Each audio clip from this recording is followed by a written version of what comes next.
नमस्कार विद्यार्थी मित्रांनो, ABK स्मार्ट स्टडी या आपल्या यूट्यूब चॅनलवरती तुम्हा सर्वांचे पुन्हा एकदा स्वागत आहे।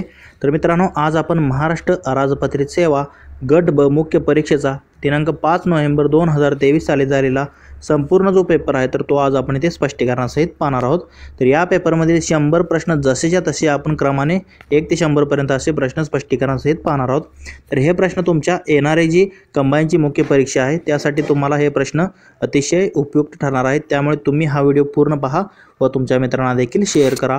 तर वेळ न घालवता आपण आपल्या डायरेक्ट प्रश्नांकडे वळूयात। पाहूया आजच्या या आपल्या पेपर क्रमांक 2 मधील आपला हा प्रश्न पहिला तुम्ही इथे काय दिलेला आहे, प्रश्न चिन्हाच्या जागी योग्य अंक लिहा।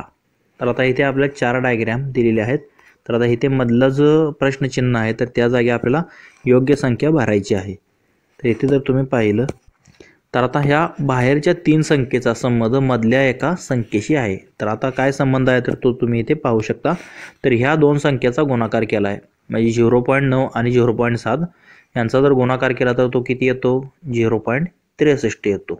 आणि काय केलेलं आहे, इकडच्या जी संख्या आहे 0.3 त्याने त्याला भागलेला आहे। आता 0.63 ला 0.3 ने जर भागलं तर किती येतं, तर 2.1 येतं।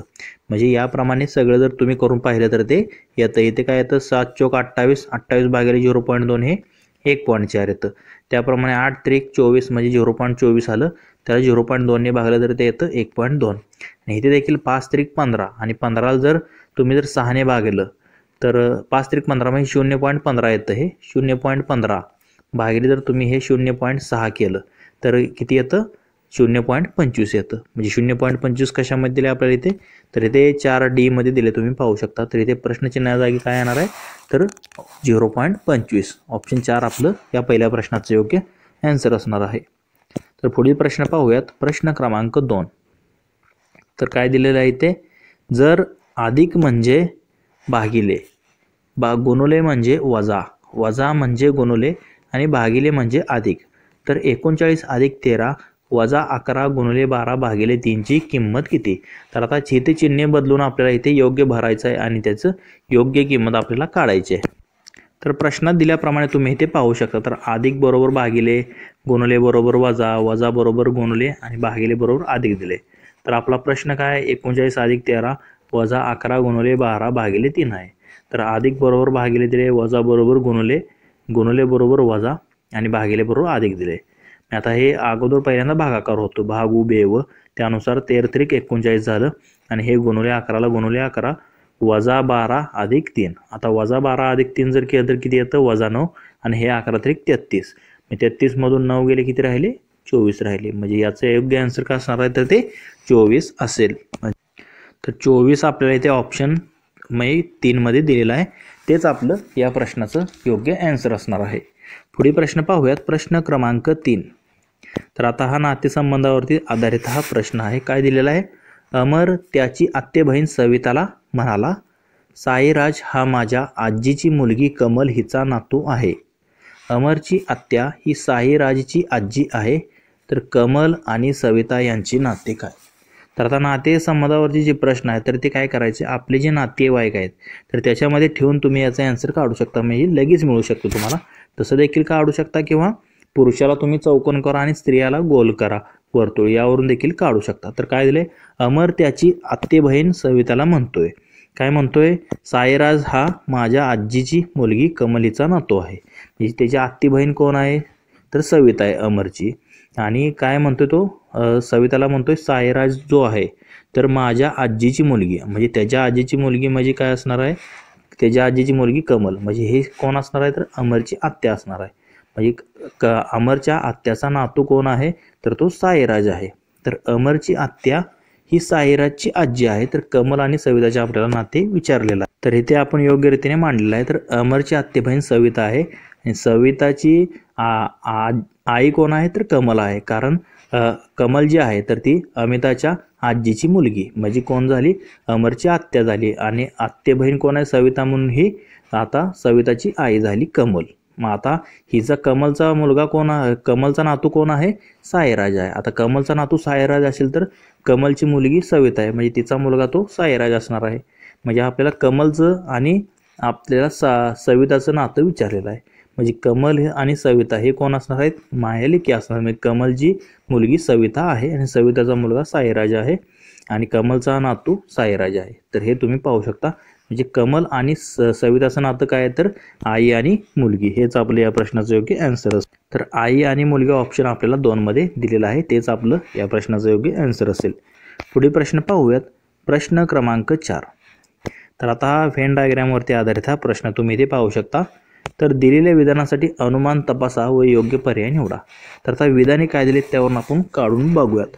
तर सर्व मानव वाघ आहेत. तर आता हे मानव आपण असं एक वर्तुळ काढू मानवासाठी. तर हे सर्व मानव कोण आहेत, तर वाघ आहेत. सर्व मानव हे वाघ आहेत असं आपण म्हणू. सर्व मानवला आपण काय यच म्हणूया, ह्युमन म्हणजे मानव, आणि वाघाला आपण टायगर म्हणूया. म्हणजे सर्व मानव वाघ आहेत. आणि परत काय दिले, सर्व मानव हुशार आहेत. म्हणजे सर्व मानव हुशार आहेत म्हणजे हे असं देखील येणार आहे. हुशारला आपण काय म्हणतो, क्लेवर, म्हणजे हे क्लेवर. या प्रकारे तुम्हाला हे डायग्राम मिळेल. तर यावरून जर आता अनुमान जर आपण चेक केले तर सर्व हुशार मानव आहेत. सर्व हुशार म्हणजे क्लेवर मानव आहेत का नाही, कारण काही टायगर पण आहेत. म्हणजे हे एक अनुमान चुकीचं ठरतं. दुसरं अनुमान काय दिले, सर्व वाघ मानव आहेत. तर आता सर्व टायगर हे ह्युमन आहेत का नाहीत, पण काही क्लेवर पण आहेत. पण हे देखील अनुमान चुकीचं ठरतं. वाघ नसणारे हुशार नाहीत. आता वाघ नसणारे जर पाहिलं तर ह्युमन हे काय आहे, तर क्लेवर आहेत. वाघ नसणारे काही ह्युमन पण आहेत.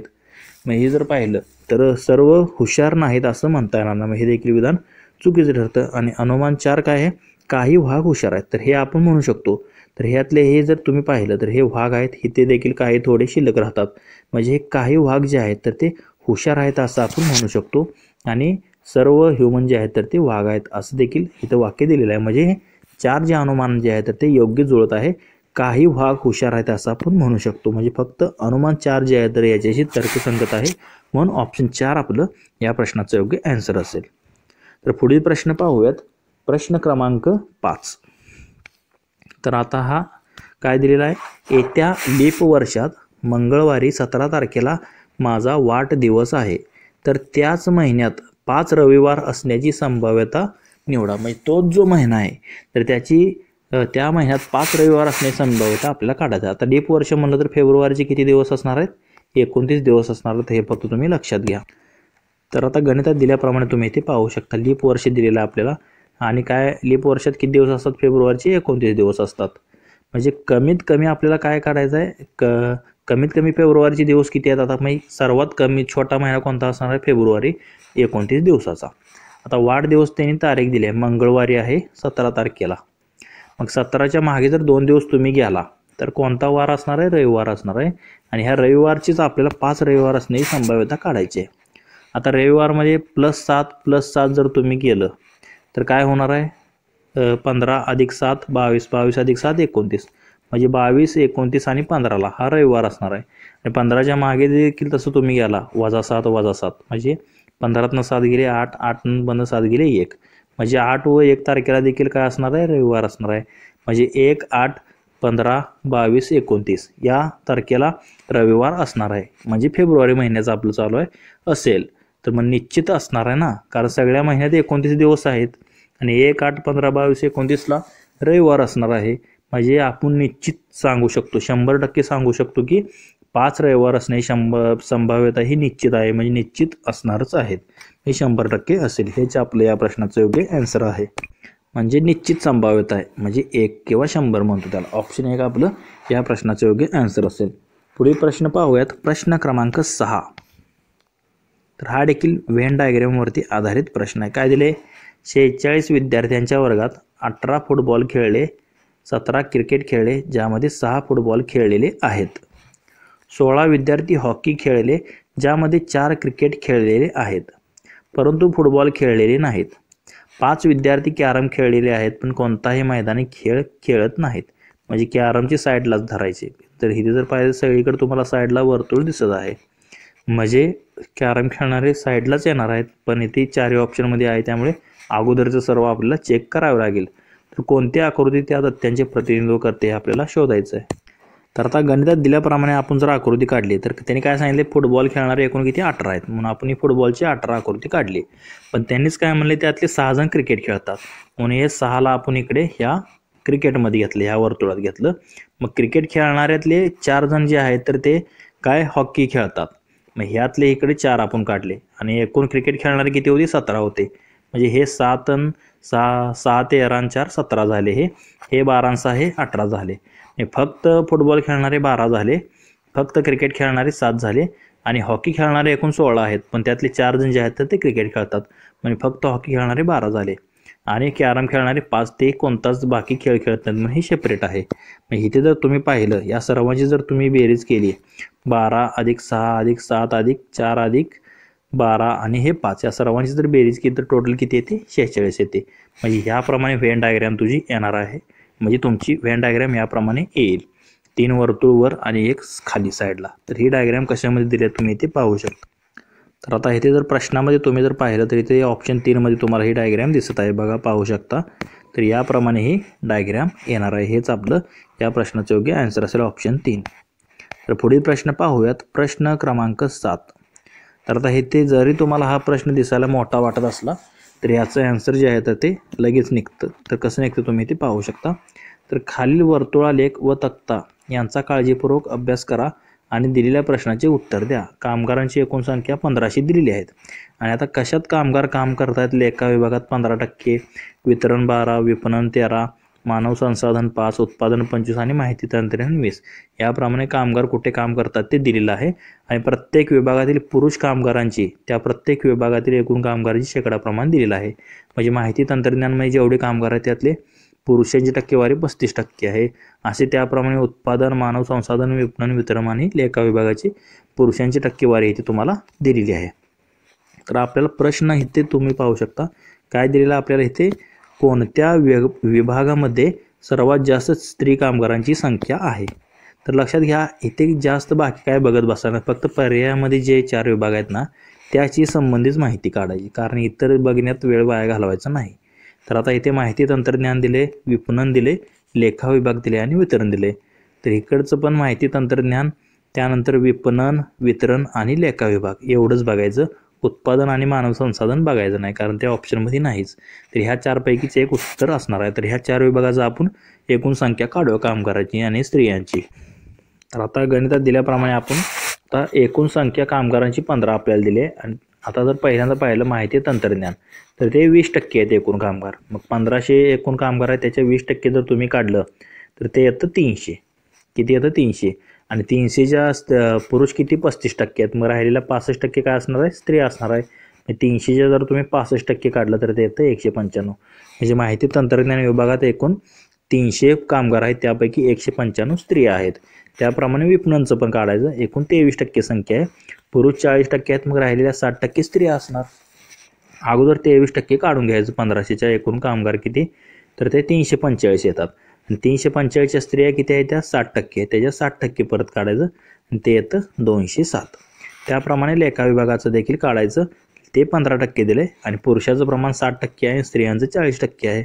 तर आपल्याला स्त्रियांची संख्या काढायची. तर टोटल कामगारांची संख्या 15% आहे. 1500च्या 15% केलं तर 225 येतं आणि त्याच्या स्त्रिया किती 40%. ते जर 40% काढलं तर ते येतं 90. आणि चौथं राहिलं वितरण. वितरणमध्ये 12% आहेत एकूण. 1500च्या 12% तुम्ही जर काढलं तर एकूण 180 येतात आणि पुरुष 50% आहेत, म्हणजे स्त्रिया देखील 50% असणार आहेत. म्हणून 180 या 50% जर तुम्ही काढलं तर ते येतं 90. मग ह्या 4पैकी तुम्ही जर पाहिलं तर 207 जे आहे तर ती स्त्रियांची संख्या जास्त येते, जे की विपणन विभागात आहे. तुम्ही इथे पाहू शकता विपणन विभागात जे आहे तर ती स्त्रिया 60% आहेत आणि एकूण 23% होतं आणि त्यातले 345 आहेत, त्याच्या 7% काढलं तर 207 स्त्रिया ज्या आहेत तर त्या विपणन विभागात म्हणजे सर्वाधिक आहेत. हेच आपलं योग्य आन्सर असणार आहे. तर आता इथे विपणन विभाग कशामध्ये दिला आहे आपल्याला, ऑप्शन 2 मध्ये दिलेलं आहे. तेच आपलं या प्रश्नाचं योग्य आन्सर असणार आहे. तर पुढील प्रश्न पाहूयात आपण. तर प्रश्न क्रमांक 8. सीमा ए बिंदूपासून चालायला सुरुवात करून दक्षिणेकडे 2 मीटर चालत जाते, नंतर ती डाव्या बाजूला वळते. तर आता जसं दिलं त्याप्रमाणे आपण काढून घेऊया.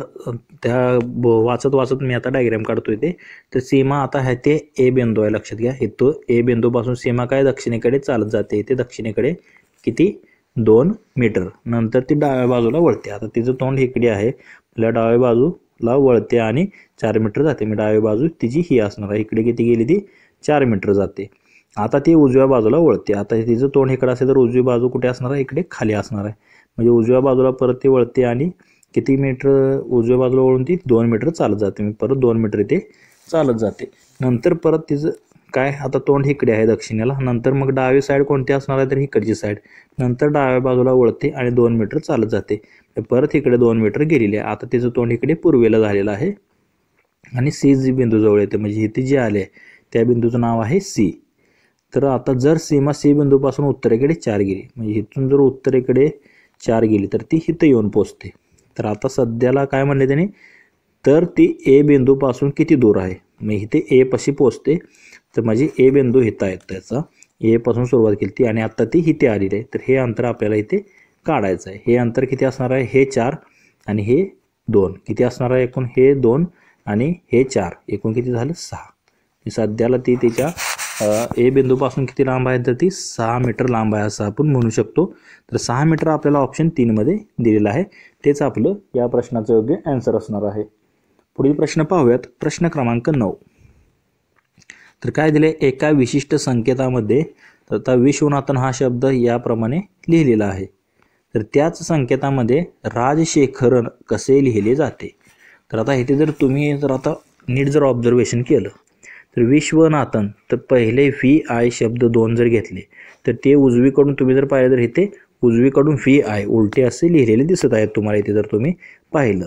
तर इकडचे पण काय करायचे, राजशेखरनचे पहिले आर ए आहेत, तर ते इकडून कसे येणार, आर आणि ए असे येणार, उजवीकडून आर आणि ए.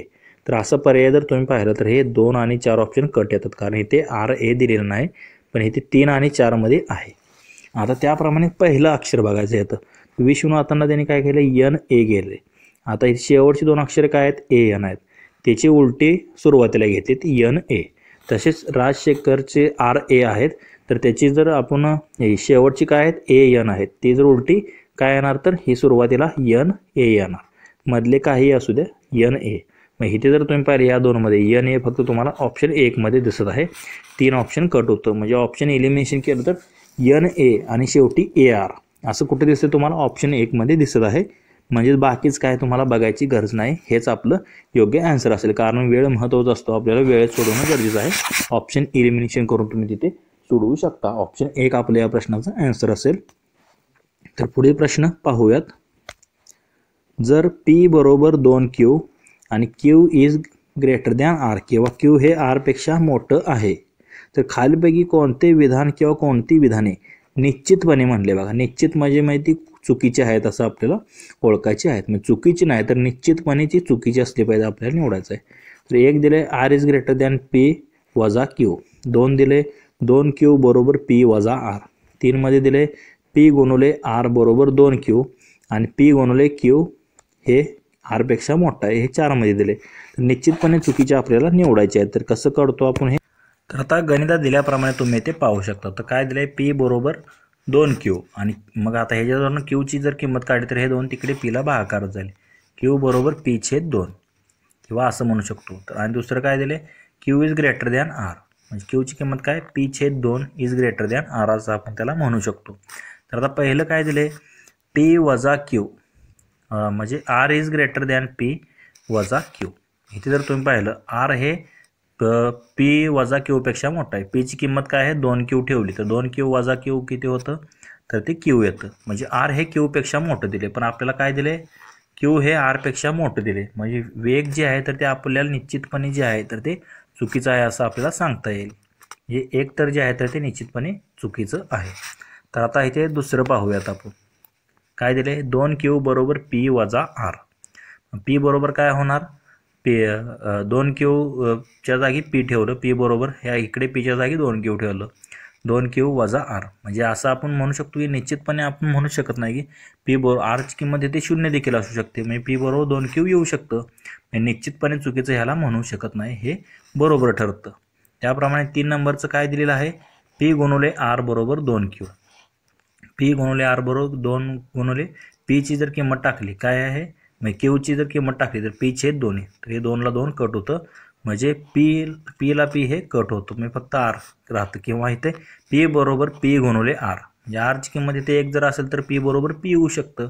म्हणजे निश्चितपणे चुकीचं आहे असं आपण ह्याला म्हणू शकत नाही, म्हणून तिसरं सुद्धा देखील बरोबर आहे म्हणू शकतो. आणि चौथं काय दिलेलं आपल्याला, पी गुणिले क्यू हे आरपेक्षा मोठं आहे. तर निश्चितच असणार आहे, कारण क्यू जर हे आरपेक्षा मोठं असेल आणि पी बरोबर 2Q असेल तर 2Q गुणिले क्यू काय झालं 2Q वर्ग, मग हे मोठंच होणार आहे आरपेक्षा. हे देखील निश्चितपणे योग्य आपल्याला म्हणता येईल. पण निश्चितपणे चुकीचं फक्त एकच विधान जे आहे, कोणतं, पहिलं, जे की आर वजा पी म्हणजे R is greater than P वजा क्यू, हे निश्चितपणे जे आहे तर ते चुकीचं आहे असं आपल्याला सांगता येईल. म्हणजे फक्त एकच हे आहे, बाकीचे हे 2, 3 आणि 4 जे आहेत तर ते निश्चितपणे आपण सांगू शकत नाही की हे चुकीचे आहेत, कारण काहीतरी किमती ठेवल्या तर त्या बरोबर येऊ शकतात. पण हे आर कधीच मोठं होणार नाही क्यूपेक्षा, कारण क्यू हे आरपेक्षा दिलेलं आहे. पण फक्त एकच विधान निश्चितपणे चुकीचं आहे असं सांगता येईल. तेच आपलं या प्रश्नाचं योग्य आन्सर असेल. म्हणजे आपण काय म्हणू शकतो, फक्त विधान 1 जे आहे तर ते निश्चितपणे जे आहे तर ते चुकीचं आहे असं आपण म्हणू शकतो. तर हे फक्त विधान 1 निश्चितपणे चुकीचं आहे. ऑप्शन 1 आपलं प्रश्नाचं योग्य आन्सर असेल. पुढील प्रश्न पाहूयात. तर आता पुढील जे प्रश्न आहेत, प्रश्न क्रमांक 11 ते प्रश्न क्रमांक 20 हे तुमचे करंट अफेअर्सवरती प्रश्न आहेत. तर आता वेळ न घालवता आपण हे फास्टमध्ये पाहूयात, जेणेकरून कोणत्या घटकाशी संबंधित आहे त्या घटकाशी संबंधित तुम्ही करंट अफेअरचा अभ्यास करू शकता. तर प्रश्न क्रमांक 11 तुम्ही इथे पाहू शकतात. तर 2023मध्ये जिओलॉजिकल सर्व्हे ऑफ इंडियाच्या महासंचालकपदी कोणाची नियुक्ती करण्यात आली होती. म्हणजे वेगवेगळ्या ज्या काही आपल्या ज्या गव्हर्नमेंटच्या ज्या काही संस्था आहेत त्यावर वेगवेगळ्या लोकांची ज्या नियुक्ती झाल्यात तर त्या तुम्ही सध्याच्या करून जावं, सध्याच्या 2024 ते 2025मधील. तर इथे जर तुम्ही पाहिलं तर त्यावेळी जनार्दन प्रसाद यांची जिओलॉजिकल सर्व्हे ऑफ इंडियाच्या डायरेक्टरपदी म्हणजेच महासंचालकपदी नियुक्ती करण्यात आली होती. पुढील प्रश्न पाहूयात. प्रश्न क्रमांक 12. तर हे कशाशी संबंधित आहे फक्त तुम्ही पहा इथे. तर केंद्रीय जलशक्ती मंत्र्यांनी 3रा राष्ट्रीय जल पुरस्कार जाहीर केला. तर यामध्ये खालीलपैकी कोणत्या राज्याला प्रथम पारितोषिक मिळाले. म्हणजे वेगवेगळ्या केंद्राच्या मंत्रालयाअंतर्गत दिले जाणारे जे पुरस्कार आहेत तर ते तुम्ही पाठ करून जावा. तर त्यावेळेचा जो केंद्रीय जलशक्ती मंत्र्यांनी तो 3रा राष्ट्रीय जल पुरस्कार जाहीर केला होता, तर तो जो आहे तर तो कोणाला देण्यात आलेला होता, तर तो जो आहे तर तो उत्तर प्रदेश या राज्याला देण्यात आलेला होता. केंद्रीय जलशक्ती मंत्र्यांनी तो 3रा राष्ट्रीय जल पुरस्कार होता, तर तो UP या राज्याला देण्यात आलेला होता. तर पुढील प्रश्न पाहूयात. प्रश्न क्रमांक 13. खालील विधाने विचारात घ्या. तर आता अ, ब, क, ड अशी 4 विधाने दिलेली आहेत. तर अ मध्ये काय दिलेले आहे, नवीन शैक्षणिक धोरणानुसार शैक्षणिक सत्र 2023-24 पासून सरकारी आणि अनुदानित शाळांमध्ये विद्यार्थ्यांना पूर्व व्यावसायिक प्रशिक्षण दिले जाणार. तर हे विधान योग्य आहे. ते म्हणजे त्यावेळेचं शैक्षणिक सत्राबद्दल होतं ते. शैक्षणिक धोरणानुसार हे प्रशिक्षण 6व्या वर्गापासून विद्यार्थ्यांना दिले जाणार आहे, 6वी पासून. त्याप्रमाणे शाळेत एक स्किल कॉर्नर बनवण्यात येईल, हे देखील योग्य होतं. आणि या प्रशिक्षणासाठी पाठ्यक्रम भोपाळ स्थित पंडित सुंदरलाल शर्मा व्यावसायिक शिक्षण संस्थानाच्या मदतीने तयार करण्यात आला आहे. तर हे 4 जे आहेत तर ती योग्य विधाने होती. परंतु आपल्याला इथे काय विचारतो, कोणते विधाने बरोबर नाहीत, कारण सगळे जर बरोबर आहेत त्यामुळे वरपैकी कोणतेही बरोबर नाही म्हणजे चुकीचं नाही असं आपल्याला म्हणता येईल. ऑप्शन 4 या प्रश्नाचं योग्य आन्सर असेल. पुढील प्रश्न पाहूयात. प्रश्न क्रमांक 14. युक्रेनचे खालीलपैकी कोणते धरण 2023मध्ये उद्ध्वस्त झालेले आहे. तर रशिया आणि युक्रेनमध्ये तुम्ही जर पाहिलं तर युद्ध झालेलं होतं. तर त्यामध्ये जर जे 2023मध्ये त्यांचं जे धरण होतं तर ते कोणतं होतं, तर नोवा कखोक्वा, ते ऑप्शन 3 मध्ये तुम्हाला दिलेलं आहे. तर हे जे धरण जे आहे तर ते त्यावेळेस उद्ध्वस्त झाले होते. तर हे आंतरराष्ट्रीय चालू घडामोडी संबंधित हा प्रश्न होता. तर जे वेगवेगळे काही घडामोडी आहेत आंतरराष्ट्रीय तर ते तुम्ही सध्याला करून जाणं गरजेचं आहे. पुढील प्रश्न पाहूयात. प्रश्न क्रमांक 15. मानवाधिकारवर आयोजित जल लघु चित्रपट स्पर्धा झाली होती. तर त्याच्या आता आपल्याला इथे जोड्या लावायच्या अ, ब, क आणि इकडे 1, 2, 3. तर आता इथे जर तुम्ही पाहिलं तर चीरभोग हे जे आहे तर ते काय होतं, तर ते जाती आणि व्यवसायाच्या आधारावर होणाऱ्या भेदभावाला उजागर करणे या संबंधित ते होतं लघुचित्रपट जो होता तर तो. त्याप्रमाणे इनबेलेड जो आहे तर तो दिव्यांजनाबद्दल समाजाची मानसिकता बदलण्या संबंधित लघुचित्रपट होता. आणि आचम थावीर हा जो आहे तर तो यौन उत्पीडनाच्या संदर्भात विद्यार्थिनींमध्ये जागरूकता निर्माण करणे संबंधित होता. म्हणजे हे तिसऱ्याला 1 येईल. म्हणजे 2, 3, 1 हे आपल्याला ऑप्शन 3 मध्ये दिलेलं आहे. तेच आपलं या प्रश्नाचं योग्य आन्सर असेल. पुढील प्रश्न पाहूयात. प्रश्न क्रमांक 16. तर काय दिलेलं आहे ते कशा संबंधित आहे.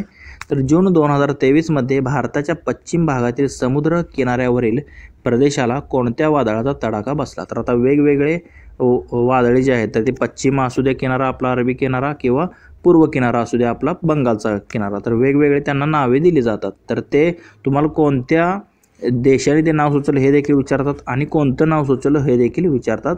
तर सध्याला 2024-25 तुम्ही ते जे वादळे आहेत तर ते पूर्व किनारा असू द्या किंवा पश्चिम किनारा असू द्या त्याला जे काय वादळे येऊन धडकली होती ते तुम्ही सध्याला करून जा. तर ते जे होतं पश्चिम किनाऱ्यावरचं बिपरजॉय होतं. तर ते पश्चिम भागातील समुद्र किनाऱ्यावरील प्रदेशाला तडाखा बसला होता जून 2023मध्ये अरबी समुद्राला. म्हणजे ऑप्शन 4मध्ये दिलं आहे बिपरजॉय.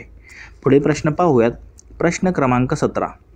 जम्मू काश्मीरच्या रियासी जिल्ह्यातील उधमपूर श्रीनगर बारामुल्ला रेल्वे मार्गावरील कोणत्या नदीवरील सर्वात उंच रेल्वे पूल बांधला जात आहे.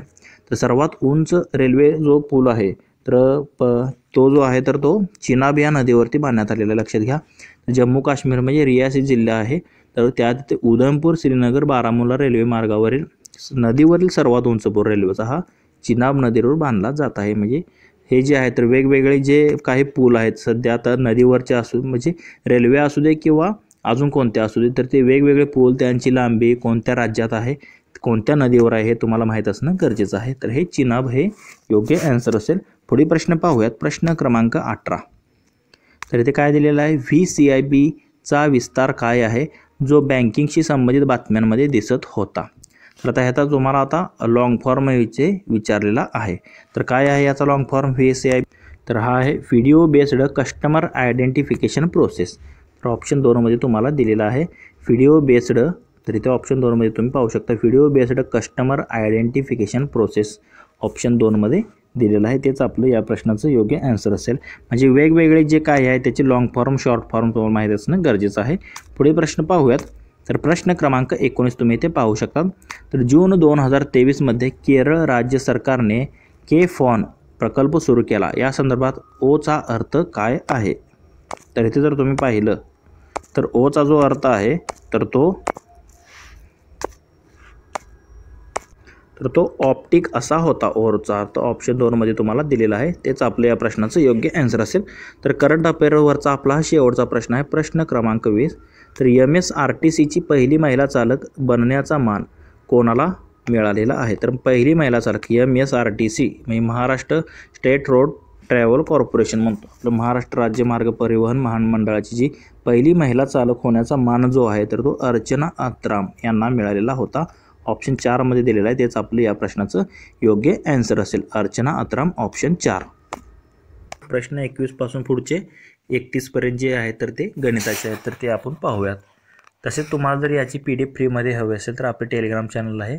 त्याची लिंक तुम्हाला डिस्क्रिप्शन बॉक्समध्ये भेटून जाईल. तिथे तुम्ही टेलिग्राम चॅनल जॉईन करावं. याची PDF फ्रीमध्ये मिळावं. तसेच इतर काही तुम्हाला माहिती हवी असेल तर तिथे तुम्हाला मिळू शकते.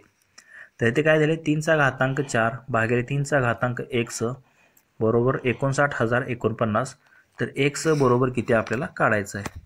तर गणितात दिल्याप्रमाणे आपण जे आहे तर ते लिहून घेतलं. 3/4 भागिले 3/x बरोबर 59,049. तर आता घातांक पाया समान मधलं चिन्ह भागाकार तर घातांकाची वजाबाकी होते. 3/घातांक हे 4 - x असं आपण लिहू शकतो. बरोबर हे जर तुम्ही जर काढलं तर ह्या 59,049 म्हणजे 3/10 असतं. 3/10 वेळेस जर गुणाकार केला तर तुम्हाला हे भेटून जाईल. हे 4 पाया समान आहेत 3 म्हणजे ह्याला आपण बरोबर हे 3/10ला कम्पेअर करू शकतो. म्हणजे 4 - x बरोबर हे 10 असं आपण लिहू शकतो. हे -x तिकडे गेल्यावर काय होणार +x आणि ते +10 इकडे आल्यावर -10 होईल. 4 - 10 बरोबर x. 4मधून 10 गेले 10चं चिन्ह वजा आहे म्हणून -6. x ची किंमत किती आली -6. हेच आपलं या प्रश्नाचं उत्तर असेल. तर -6 आपल्याला ऑप्शन 2मध्ये दिलेलं आहे. पुढील प्रश्न पाहूयात. प्रश्न क्रमांक 22. एका परीक्षा केंद्रात 60 विद्यार्थी गणिताची परीक्षा देतात, 36 विद्यार्थी जीवशास्त्राची परीक्षा देतात आणि 24 विद्यार्थी जे आहेत तर ते इतिहासाची परीक्षा देतात. जर एका खोलीत एकच विषयाची परीक्षा घेता येते आणि प्रत्येक खोलीत विद्यार्थ्यांची संख्या समान ठेवायची असेल तर कमीत कमी किती खोल्या लागतील. तर लक्षात घ्या एकूण किती परीक्षा केंद्रात हे पहिले 60, नंतर गणिताची देतात 60, त्यानंतर जीवशास्त्राची 36 जण देतात आणि परत काय म्हटलेलं आहे त्यांनी 24 विद्यार्थी इतिहासाची परीक्षा देतात. तर काय करायचं, ह्या तिघांचा लसावी काढायचा. लसावी जर काढला तर 60 दोन्ही 120, त्यानंतर 180, 120, तर सॉरी लसावी नाही तर ह्याचा मसावी काढायचा. मसावी काढायचा असतो कारण आपल्याला एकूण म्हणजे एका खोलीत किती जास्तीत जास्त विद्यार्थी मावू शकतील तर ते मसावी काढल्यानंतर कळेल. त्या तिघांना भाग जाणारे पर्यायातील जर तुम्ही मोठ्यात मोठी संख्या बघितली तर इथे तुम्हाला 12 दिसत आहे. 12ने भाग जातो इथे. 12 पंचे 60 म्हणजे 12 जो आहे तर याचा म्हणजे 12 ते 36 आणि 12 दोन्ही 24. 12 हा काय असणार आहे, याचा मसावी असणार आहे. तर ही 12 काय झाले तर हे काही जण काढतात आणि हे 12 आन्सर देतात. तर हे 12 काय झाली, एका खोलीतील विद्यार्थ्यांची संख्या किती झाली, 12 झाली. एकूण किती विद्यार्थी आहेत, या तिघांची जर बेरीज केली 60, 36 आणि 24 तर ती किती येते, एकूण 120 येते. एका खोलीत 12 विद्यार्थी आहेत. हे 120ला जर तुम्ही 12ने भागलं तर 12 1 12, 12 0 0, 12 10 20 असे म्हणजे किती 10. रूम्स किती असणार आहेत तर त्या 10 असणार आहेत आणि एका रूम्समध्ये विद्यार्थी किती असणार आहेत तर ते 12 असणार आहेत. म्हणजे एकूण खोल्या किती लागतील विचारलेलं तर त्या 10 लागतील, जे की ऑप्शन 3 मध्ये आपल्याला दिलेलं आहे. तेच आपलं या प्रश्नाचं योग्य आन्सर असेल. पुढील प्रश्न पाहूयात. प्रश्न क्रमांक 23. ऋतुजाजवळ एकूण 700 रुपये आहेत. त्यामध्ये ₹100, ₹20 व ₹10च्या चलनी नोटा आहेत. म्हणजे 3 प्रकारच्या नोटा आहेत तिच्याकडे. एकूण 700 रुपये आहेत. ₹100 व 10च्या नोटांचे प्रमाण 1:2 आहे. जर तिच्यावरून एकूण 20 चलनी नोटा असतील तर 100, 20 व 10च्या प्रत्येकी किती नोटा आहेत. तर काय दिले आपल्याला इथे, 100 आणि 10च्या नोटांचे प्रमाण 1:2 आहेत. म्हणजे जेवढ्या 100 आहेत त्याच्या निम्म्या ज्या आहेत म्हणजे त्याच्या डबल ज्या आहेत तर त्या 10 नोटा आहेत. इथे जर तुम्ही पाहिलं तर इथे 3ची दुप्पट 6 आहे, 4ची दुप्पट 8 आहे, 6ची 12 आहे, 5ची 10 आहे. मग सगळीकडे पर्यायामध्ये तुम्हाला त्यांनी दिलेलं आहे. फक्त काय करायचं, इथे आता तुम्ही डायरेक्ट पर्यायावरून हे आन्सर काढू शकता. तिथे पर्याय 3 मध्ये तुम्ही जर घेतला तर पहिल्या 100च्या नोटा आहेत म्हणजे 100 गुणिले 5 किती झालं, हे 500 रुपये झालं. अधिक दुसऱ्या किती 20च्या नोटा आहेत, 20च्या 5 आहेत, 20 5 100 रुपये झाले. आणि 10च्या 10 नोटा आहेत, 10 10 100 म्हणजे 500 अधिक 100 अधिक 100. इथे जर तुम्ही केलं तर डायरेक्ट किती येतं, 700 येतं. बाकी काय करायची तुम्हाला गरज नाही. पर्यावरून हे तुम्ही आन्सर काढू शकता. तर 50 50 10 या प्रमाणात जे आहे तर त्या 100, 20 आणि 10 रुपयांच्या नोटा आहेत. ऑप्शन 3 आपलं या प्रश्नाचं योग्य आन्सर असणार आहे. पुढील प्रश्न पाहूयात. प्रश्न क्रमांक 24. अमित 5 पाने 1 दिवसात लिहितो तर संध्या 2 पाने 1 दिवसात पुसून टाकते. जर अमित आणि संध्या 1 दिवसाआड काम करत असतील, पहिल्या दिवशी अमित आणि दुसऱ्या दिवशी संध्या, मग परत तिसऱ्या दिवशी अमित, चौथ्या दिवशी संध्या, याप्रमाणे त्यांनी दिलेलं आहे. तर 60 पानांचे पुस्तक लिहायला त्यांना किती दिवस लागतील. अमितचे 60 पाने पूर्ण झाल्यानंतर संध्या पाने पुसणे बंद करते. म्हणजे 60 हा आकडा आला का तिथून पुढे संध्या पाने पुसत नाही. तर हे लक्षात घ्या. तर आता हे कसं सॉल्व्ह करतो आपण, तर आता गणितात वाचत आपण ते सोडूया. तर काय झाले, अमित 5 पाने जे आहे तर 1 दिवसात लिहितो आणि संध्या 2 पाने 1 दिवसात पुसते. म्हणजे पहिल्या दिवशी आला अमित, त्याने 5 पाने लिहिली आणि दुसऱ्या दिवशी आली संध्या, तिने 2 पाने पुसली. म्हणजे 5 मधून 2 गेले, किती राहिले, 3 राहिले. जी 1 आणि 2 दिवसाला किती पाने झाली तयार, तर 3 पाने तयार झाली. म्हणजे 2 दिवसाला 3 पाने. तर 60 पानांचे पुस्तक आहे. मग 60च्या तुम्ही 2/3 जर काढलं, कारण 2 दिवसाला 3 पाने तयार होतात, हे जर काढलं तर किती येतं, तर 60 दोन्ही 120 भागिले 3 म्हणजे किती येतं, 40 येतं. 40 हे येतं, पण एक्झॅक्ट 40 येतं का, नाही. कारण हे जर तुम्ही पाहिलं तर काय म्हणले त्यांनी, शेवटीचं वाक्य होता 60 पाने पूर्ण झाल्यानंतर ती पाने पुसणे बंद करते. म्हणजे निश्चितच उत्तर जे आहे तर ती 40पेक्षा कमी असणार आहे, 40 तर नसणार आहे. तर 40च्या जवळचा पर्याय तुम्ही जर पाहिला तर 38.6. तर हे जे आहे तर त्याचं योग्य आन्सर असणार आहे. तुम्ही जर इथे पाहिलं तर 55 पानापर्यंत समजा ते गेले, एकूण 55 पानं त्यांनी जे आहे तर ती वाचली. म्हणजे 2 दिवसात किती पानं आहे त्यांनी तयार होतात, म्हणजे लिहून तर 3 होतात. 55 पानं तयार होण्यासाठी किती दिवस लागतील हे जर तुम्ही काढलं तर 55 गुणिले 3 भागिले 2 जर केलं तर थोडं करेक्शन करा. तर 3 पाने 2 दिवसात, तर 55 पाने किती दिवसात होतील, 55 दोन्ही 110 भागिले 3. तर ते किती येतं 36.6 येतं. आणि परत जर अजून 2 दिवस लागणार ना 55 पानानंतर, कारण 55 पाने जे आहेत तर ते हिचा नंबर संपलेला आहे. मग पुढे 5 जर त्याने पाने वाढले तर त्याच्यामध्ये 2 दिवस ॲड करायचे, म्हणजे 38 पॉईंट जे आहे तर ते 66 किंवा 38.66 आपण म्हणू शकतो. म्हणजे अमितने जे आहे तर ते 60 पाने पूर्ण झाल्यानंतर संध्या पाने पुसणे बंद करते, म्हणून एकूण किती तर 38.6 जे आहे तर ते दिवस त्यांना लागणार आहेत. हे उत्तर जे आहे तर ते पॉईंटमध्ये येईल. ऑप्शन 2 आपलं या प्रश्नाचं योग्य आन्सर असेल. पुढील प्रश्न पाहूयात. प्रश्न क्रमांक 25. तर हा दिसायला तुम्हाला प्रश्न मोठा वाटतो, पण एकदम याचं डायरेक्ट तुम्हाला बघूनच याचा आन्सर तुम्ही काढू शकता. तर आता इथे काय दिले बघा, प्रश्न वाचूयात अगोदर आपण. खालील चित्रलेख 2023च्या पहिल्या 6 महिन्यात शाळेत येणाऱ्या मुलांची संख्या दर्शवतो. कोणत्या महिन्यात मुलांची संख्या आधीच्या महिन्यापेक्षा सगळ्यात जास्त टक्क्यांनी वाढते? म्हणजे ही एक मुलगा बरोबर तुम्हाला 100 प्रमाण दिले, म्हणजे इथे जर 5 मुले असतील तर हे किती असणार आहे 500 असणार आहे. हे किती असणार आहे, हे 2 आहेत म्हणून हे 200, हे 4 आहेत म्हणून हे 400, हे किती आहेत 7 आहेत म्हणून हे इथे 700, त्याप्रमाणे 6 आहेत 600, ते 600, आणि शेवटी किती आहेत तर हे 8 आहेत म्हणून हे 800.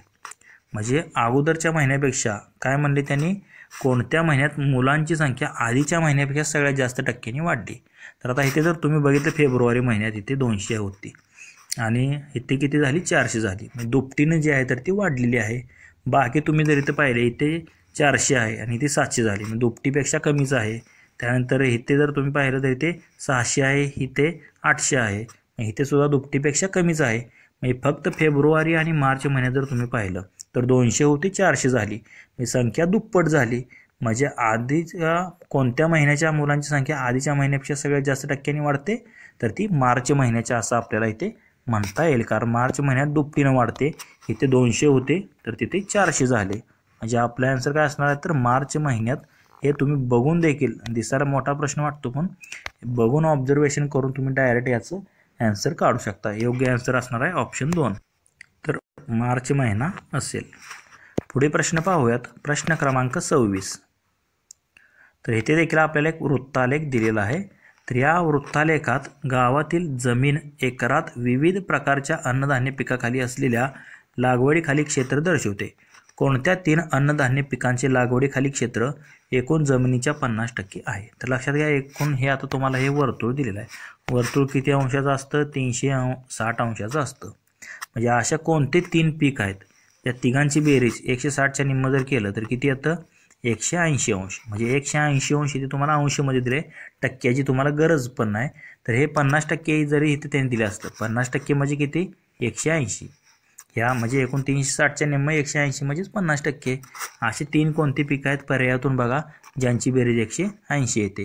तर आता इथे जर तुम्ही पाहिलं तर मका, बाजरी, लक्षात घ्या मका कुठे आहे 77%, बाजरी 85%, आणि मका, बाजरी आणि मोहरी कुठं आहे तर इथे आहे मोहरी 18%. म्हणजे 18%, 85%, 77%. या तिघांची जर बेरीज तुम्ही केली तर किती येते 180 अंश येते, म्हणजे निम्मी येते. हेच तुमचं डायरेक्ट आन्सर असणार आहे. म्हणजे ऑब्झर्वेशन करून तुम्हाला किती लागले 10 ते 15 सेकंदात तुम्ही हे आन्सर काढू शकता पर्यायावरून. आणि पहिलाच ऑप्शन दिला आहे त्यांनी मका, बाजरी आणि मोहरी, तिघांची बेरीज जर केली तर 180 अंश येते, जी की 50% असं आपण म्हणू शकतो 100 पैकी. म्हणजे ऑप्शन 1 आपलं या प्रश्नाचं योग्य आन्सर असणार आहे. तर पुढचे जे प्रश्न आहेत हे आलेखावरती होते. तर इथे त्यांनी जर तुम्ही जर इथे जर पाहू शकता आलेख, तर इथे काय योग्य आहे, म्हणजे हे उंची प्रमाण व्यवस्थित नसल्यामुळे याच्यावरती 2 प्रश्न दिले होते 27 आणि 28. तर हा प्रश्न जे होते हे 27 आणि 28 रद्द करण्यात आले होते, कारण ते उंची एक्झॅक्ट इथे कळत नाही म्हणून ते रद्द झालेले होते. तर डायरेक्ट आता आपण 29वा प्रश्न पाहूयात. तर 27-28 कॅन्सल झाले, तर 29वा प्रश्न पाहूयात. तर आता मिक्सचर आणि ॲलिगेशन म्हणजे ह्याच्यावरती आधारित हा प्रश्न आहे. मिश्रणावरती 16% ॲसिड असलेल्या 50 लिटर द्रावणात किती लिटर पाणी ओतावे, म्हणजे नवीन द्रावणातील ॲसिडचे प्रमाण जे आहे तर ते 10% होईल. तर हे खूप सोपे गणित असतात. तुम्ही इथे आता मी संपूर्ण स्पष्टीकरणाचं इथे आता तुम्हाला सांगत आहे हे गणित कसं सॉल्व करायचं ते. तर आता गणितात जे जे दिलं आहे ते लिहून आपण घेऊयात. तर एकूण द्रावण किती आहे सुरुवातीला 50 लिटर आहे, त्यामध्ये 16% आम्ल आहे, मग आम्ल प्रमाण 50च्या किती 16%. मी 50 गुणिले 16 भागिले 100 जर केलं तर किती येतं 8 लिटर जे आहे तर ते आम्ल आहे. 50 लिटरपैकी 8 लिटर आम्ल आहे. पाणी किती असणार आहे 50 वजा 8 म्हणजे 42 लिटर सुरुवातीला पाणी आणि 8 लिटर आम्ल आहे. आता यामध्ये अजून किती पाणी ॲड करावे तर जे पाणी ॲड करायचं आहे त्याला आपण x मानू. म्हणजे अजून x लिटर पाणी मिळवावे तेव्हा आम्लाचे प्रमाण जे आहे तर ते 10% होईल असं आपण म्हणूया. तर तेच आपल्याला x ची किंमत काढायची आहे. अजून किती पाणी मिळवल्यास आम्लाचं प्रमाण 16%वरून 10%वर येईल. तर आम्ल भागिले पाणी आपल्याला रेशो माहिती आहे. तर आम्ल किती आहे 8 लिटर, पाणी आहे 42 लिटर. तर आता आपल्याला काय ॲड करायचं आहे त्यामध्ये किती अजून पाणी मिळवावे म्हणजे x लिटर पाणी मिळवावे म्हणजे पाण्यातच आपण पाणी मिळवणार. म्हणजे 42 लिटर अधिक हे x लिटर बरोबर किती झालं पाहिजे प्रमाण तर 10% झालं पाहिजे. आम्लाचं 10% म्हणजे वर 10% आपण लिहिणार कारण वर आम्ल दिलेलं आपण. आम्लाचं 10% असेल तर राहिलेलं 90% पाणी असणार म्हणून त्याला आपण 90% लिहूया. यांचा जर आता तिरकस गुणाकार जर केला तर 8 लिटर गुणिले 9 जर केलं तर हे 709.72 वरचा 0 म्हणजे 720 लिटर बरोबर हे 42 लिटर गुणिले 10 जर केलं तर 420 अधिक हे 10 गुणिले x 10x. तर आता हे 420 इकडे वजा होईल 720 मधून म्हणजे 720 वजा 420 बरोबर हे 10x ला 10x. 720 मधून 420 गेले राहिले 300. 300 म्हणजे काय हे लिटरमध्ये आहे शेवटी आपण युनिट लिहूया. 300 बरोबर 10x. ह्या शून्याला हा शून्य कट झाला राहिलं काय 30 बरोबर x म्हणजे काय 30 लिटर. म्हणजे अजून 30 लिटर जे आहे तर ते पाणी जर आपण मिसळले त्यामध्ये तर ते आम्लाचे प्रमाण जे आहे तर ते किती होणार आहे तर ते 10% होईल असं आपल्याला म्हणता येईल. म्हणजे आपला आन्सर काय असेल तर अजून 30 लिटर जे आहे तर ते आपल्याला पाणी ॲड करावं लागेल जे की ऑप्शन 3 मध्ये आपल्याला दिलेलं आहे. पुढे प्रश्न पाहूयात. प्रश्न क्रमांक 30. नवरा व बायको यांच्या वयांची सरासरी त्यांच्या विवाहाच्या वेळी 25 वर्षे होती. म्हणजे दोघांच्या वयाची सरासरी 25 वर्षे होती विवाहाच्या वेळी. विवाहानंतर बरोबर 2 वर्षांनी त्यांना मुलगा झाला. त्या तिघांच्या आजच्या वयाची बेरीज 24 वर्ष आहे. आजच्या वयाची सरासरी लक्षात घ्या तिघांच्या आजच्या वयाची सरासरी 24 वर्ष आहे. तर त्यांच्या लग्नाला किती वर्षे झाली आपल्याला हे काढायचं आहे. तर कसं काढतो आपण हे तर गणितात दिल्याप्रमाणे तुम्ही इथे पाहू शकता. काय दिलेलं आहे विवाहाच्या वेळी नवरा व बायकोची वयाची सरासरी किती होती 25 होती. मग वय किती असणार आहे सरासरी गुणवले दोघं आहेत म्हणून 2 25 दोन्ही किती 50 वर्षे हे आहे तर दोघांच्या वयाची बेरीज असेल लग्नावेळी. 2 वर्षांनी त्यांना मुलगा झाला. आता 2 वर्षांनी तेव्हा मुलगा झाला मग वयाची बेरीज काय होणार बायकोचं 2 वर्ष नवऱ्याचं 2 वर्ष म्हणजे 50 अधिक 2 अधिक 2 म्हणजे तेव्हा वयाची बेरीज किती झाली 54 वर्षे झाली. आता आजची तिघांच्या वयाची सरासरी आपल्याला दिलेली आहे 24. मग आजची तिघांची वयाची बेरीज काय असणार आहे सरासरी गुणवले तिघं आहेत म्हणून 3 24 तरी किती 72 वर्षे आजची तिघांच्या वयाची बेरीज असेल. मग आता हाच फरक आपल्याला काढायचा आहे. 72 मधून हे 54 वर्षे म्हणजे लग्नानंतर 2 वर्षाला मुलगा झाला ना म्हणजे मुलाचं वय जर काढलं तर आपल्याला बाकी मिळून जाईल. 72 मधून हे 54 गेले राहिले किती 18 वर्ष म्हणजे जे आहे तर ते तिघांचे वय जे आहे तर ते 18 वर्षे वाढले कारण हे तिघांची सरासरी होती म्हणून हे 18 वर्षांनी तिघांचे वय वाढले. म्हणजे मुलगा झाल्यापासून 18/3 म्हणजे किती तिघांची सरासरी काढली म्हणून आपण ते 3 ने भागलं म्हणजे 6 कारण तिथून पुढे जे आहे 54च्या पुढे तर इथून मुलगा झालता ना 54 वय दोघांची बेरीज होती. तिथून पुढे किती फरक आला आपला 18 आला म्हणून तिघांचं वय त्यामध्ये ॲड झालं 72 मध्ये म्हणून ते आला आपण 3 ने भागलं. 18 भागिले 3 जर केलं तर किती 6 वर्षे म्हणजे मुलाचं वय 6 वर्ष असणार आहे. आणि लग्नानंतर किती वर्षाने मुलगा झालता 2 वर्षाने म्हणजे अधिक 2 म्हणजे लग्नानंतर म्हणजे 6 अधिक 2 जर केलं तर किती येतं 8 वर्षे. लग्नाला किती वर्ष झाली असतील त्यांच्या आता 8 वर्ष झाली असतील. हेच आपलं या प्रश्नाचं योग्य आन्सर असेल 8 वर्ष लग्नाला त्यांच्या झाली असतील. तर पर्याय क्रमांक 1 मध्ये आपल्याला दिलेलं आहे हेच आपलं या प्रश्नाचं योग्य आन्सर असेल. तर पुढील प्रश्न पाहूयात. प्रश्न क्रमांक 31. तर हा शेवटचा प्रश्न आहे आपला गणिताशी संबंधित महत्त्वाचा नाही. अजून एक प्रश्न आहे हा शेवटचाच प्रश्न आहे. प्रश्न क्रमांक 31. एका कंपनीच्या 2 वर्षाचा खर्च व नफा खालील जोड स्तंभालेखात दिलेला आहे. तर 2 वर्षाचा एकूण नफा खर्चाच्या किती टक्के होता. तर लक्षात घ्या हे आता तुम्हाला इथे आता स्पष्ट दिसत आहे हे 100 आहे हे 120 आहे पण मागाचा जो आलेख होता त्यामध्ये हे जुळत नव्हतं म्हणून ते प्रश्न रद्द झालता. हे 40 आहे आणि हे तुम्हाला इथे दिसत आहे 60 आहे. म्हणजे आपल्याला काय म्हणले 2 वर्षाचा एकूण नफा खर्चाचा किती टक्के आहे. तर खर्च पांढऱ्यामध्ये दिले आहे, नफा इथे तुम्हाला ब्लॅकमध्ये दिले आहे. तर आपल्याला काय करायचं 2 वर्षाचा एकूण नफा. तर नफा किती असणार आहे, हा 40 आणि हा 60. किती झाला नफा, हा 100 झाला. हा 2 वर्षाचा एकूण नफा एकूण खर्चाचे किती टक्के आहे. एकूण खर्च आता पांढऱ्यामध्ये दिलेला आहे, हा 100 आणि हा 120. किती झालं 220. ह्याच्या किती टक्के आहे म्हणजे गुणिले 100. 100 भागिले 220 गुणिले 100. ह्या शून्याला ही शून्य गेले. 100 गुणिले 10 1000. 1000 भागिले 22 जर केलं तर ते येतं 45.45%. किती येतं 45.45% येतं. 1000 भागिले जर तुम्ही 22 केलं तर ते येतं 45.45%. तर 45.45% कशामध्ये दिलं आपल्याला, तर इथे तुम्ही पाहू शकता ऑप्शन 4 मध्ये आपल्याला दिलेलं आहे. 45.45% जे आहे तर ते 2 वर्षाचा एकूण नफा जो आहे तर तो खर्चाच्या 45.45% होता. साधं सिंपल गणित आहे. हे तुम्हाला आलेखमध्ये वाटतं अवघड आहे, पण निरीक्षण करायचं 2 मिनिटात तुम्हाला हे ॲन्सर निघून जाईल. फक्त हे दिसायला मोठे जरी असले तरी 10 ते 15 सेकंदात तुम्ही याचा ॲन्सर काढू शकता, कॅल्क्युलेशन जर तुमचं थोडं फास्ट असेल तर. म्हणजे ऑप्शन 4 जे आहे तर त्या प्रश्नाचं योग्य ॲन्सर असेल 45.45%. तर प्रश्न क्रमांक 33 तुम्ही येथे पाहू शकतात. तर खालीलपैकी कोणते सर्वात भेदक आहे, म्हणजे कोणते जे किरण असतात तर ते सर्वात भेदक असतात. तर ऑप्शन दिलेत अल्फा, इलेक्ट्रॉन, पॉझिट्रॉन आणि गॅमा किरण. तर आता भेदक शक्तीनुसार जर विचार केला तर सर्वाधिक भेदक कोण असतं, तर ते गॅमा किरण असतात. त्याच्यानंतर कोण असतात, बीटा. बीटा म्हणजे त्याला आपण इलेक्ट्रॉन म्हणतो. आणि त्याच्यानंतर जे शेवटी सर्वात कोण असतात तर ते अल्फा असतात. म्हणजे अल्फा किरणांपेक्षा बीटाची किरणांची भेदक शक्ती जास्त असते किंवा इलेक्ट्रॉनची, आणि त्याच्यापेक्षा गॅमा किरणाची. म्हणजे सर्वात भेदक कोण आहे तिथे, तर ते गॅमा किरण आहेत, जे की ऑप्शन 4 मध्ये आपल्याला दिलेलं आहे. तर सर्वात भेदक काय आहे तर गॅमा किरण. तर पुढील प्रश्न पाहूयात. प्रश्न क्रमांक 34.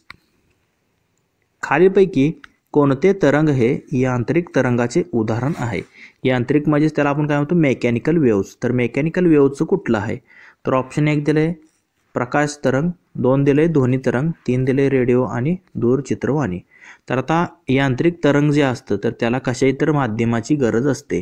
तर आता इथे जर तुम्ही पाहिलं प्रकाश, रेडिओ तरंग, दूरचित्रवाणी, तर ह्या आणि ध्वनी तरंग, यापैकी ध्वनी तरंग जे आहे तर त्याला माध्यमाची गरज असते, कारण निर्वात पोकळीतून ध्वनी तरंग वाहत नाहीत. म्हणून त्याला आपण काय म्हणतो, तर ध्वनी तरंगालाच आपण काय म्हणतो मेकॅनिकल वेव्स किंवा यांत्रिक तरंग म्हणतो. म्हणजे तुम्ही जर पाहिलं असेल त्याला ध्वनी तरंगाला वाहण्यासाठी माध्यम म्हणजेच हवा लागते, एकतर हवेतून किंवा त्यानंतर जर तुम्ही पाहिलं स्थायूमधून किंवा द्रव्यातून, हे 3 माध्यम लागतात. पण निर्वात पोकळीतून ध्वनी वाहत नाही, म्हणून हेच जे आहे तर ते यांत्रिक तरंग त्याला म्हणतो आपण ध्वनी तरंगाला.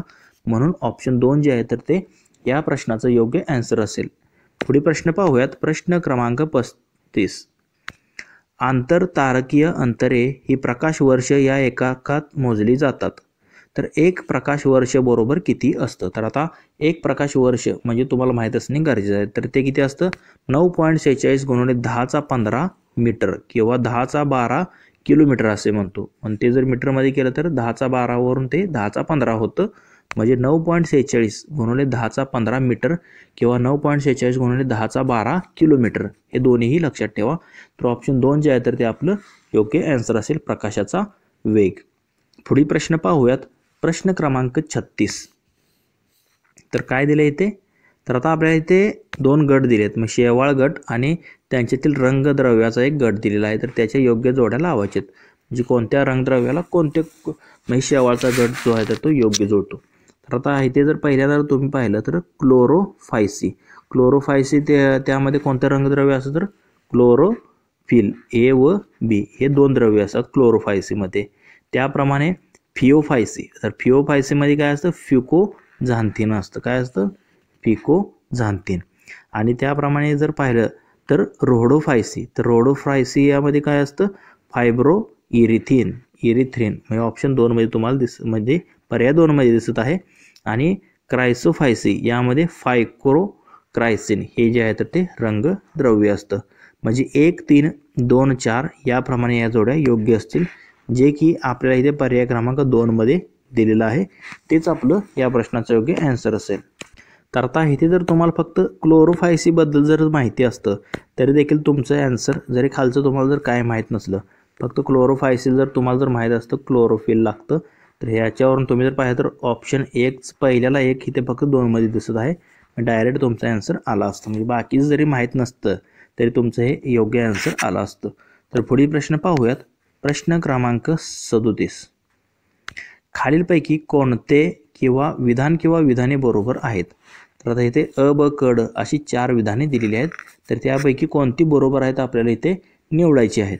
तर आता पहिलं विधान काय आहे? अ मध्ये काय दिले? झ मी या. तर आता झ मी या त्याला आपण काय म्हणतो? ऑर्डर सायकेडेल्स मध्ये आहे. तर बरोबर आहे, झमिया जे असतं तर ते ऑर्डर सायकेडेल्स मध्ये असते. त्याप्रमाणे पायनस जे आहे तर ते ऑर्डर कोनिफेरस मध्ये आहे. तर हे देखील योग्य आहे. म्हणजे आता ह्याच्यावर जर तुम्ही ऑप्शन पाहिले तर अ आणि ब हे जे आहे तर ते फक्त 2 योग्य आहेत असं आपल्याला म्हणता येईल. तर टॅक्सस जे असतं तर ते कोणत्या ऑर्डरमध्ये असतं? तर ते कोनिफर्स या ऑर्डरमध्ये असतं. आणि थुजा जे आहे तर ते पायनस या ऑर्डर्समध्ये असतं. म्हणजे हे देखील चुकीचं आहे. तर टॅक्सस तुम्ही पाहिलं असेल तर मोरपंखी ज्याला आपण म्हणतो.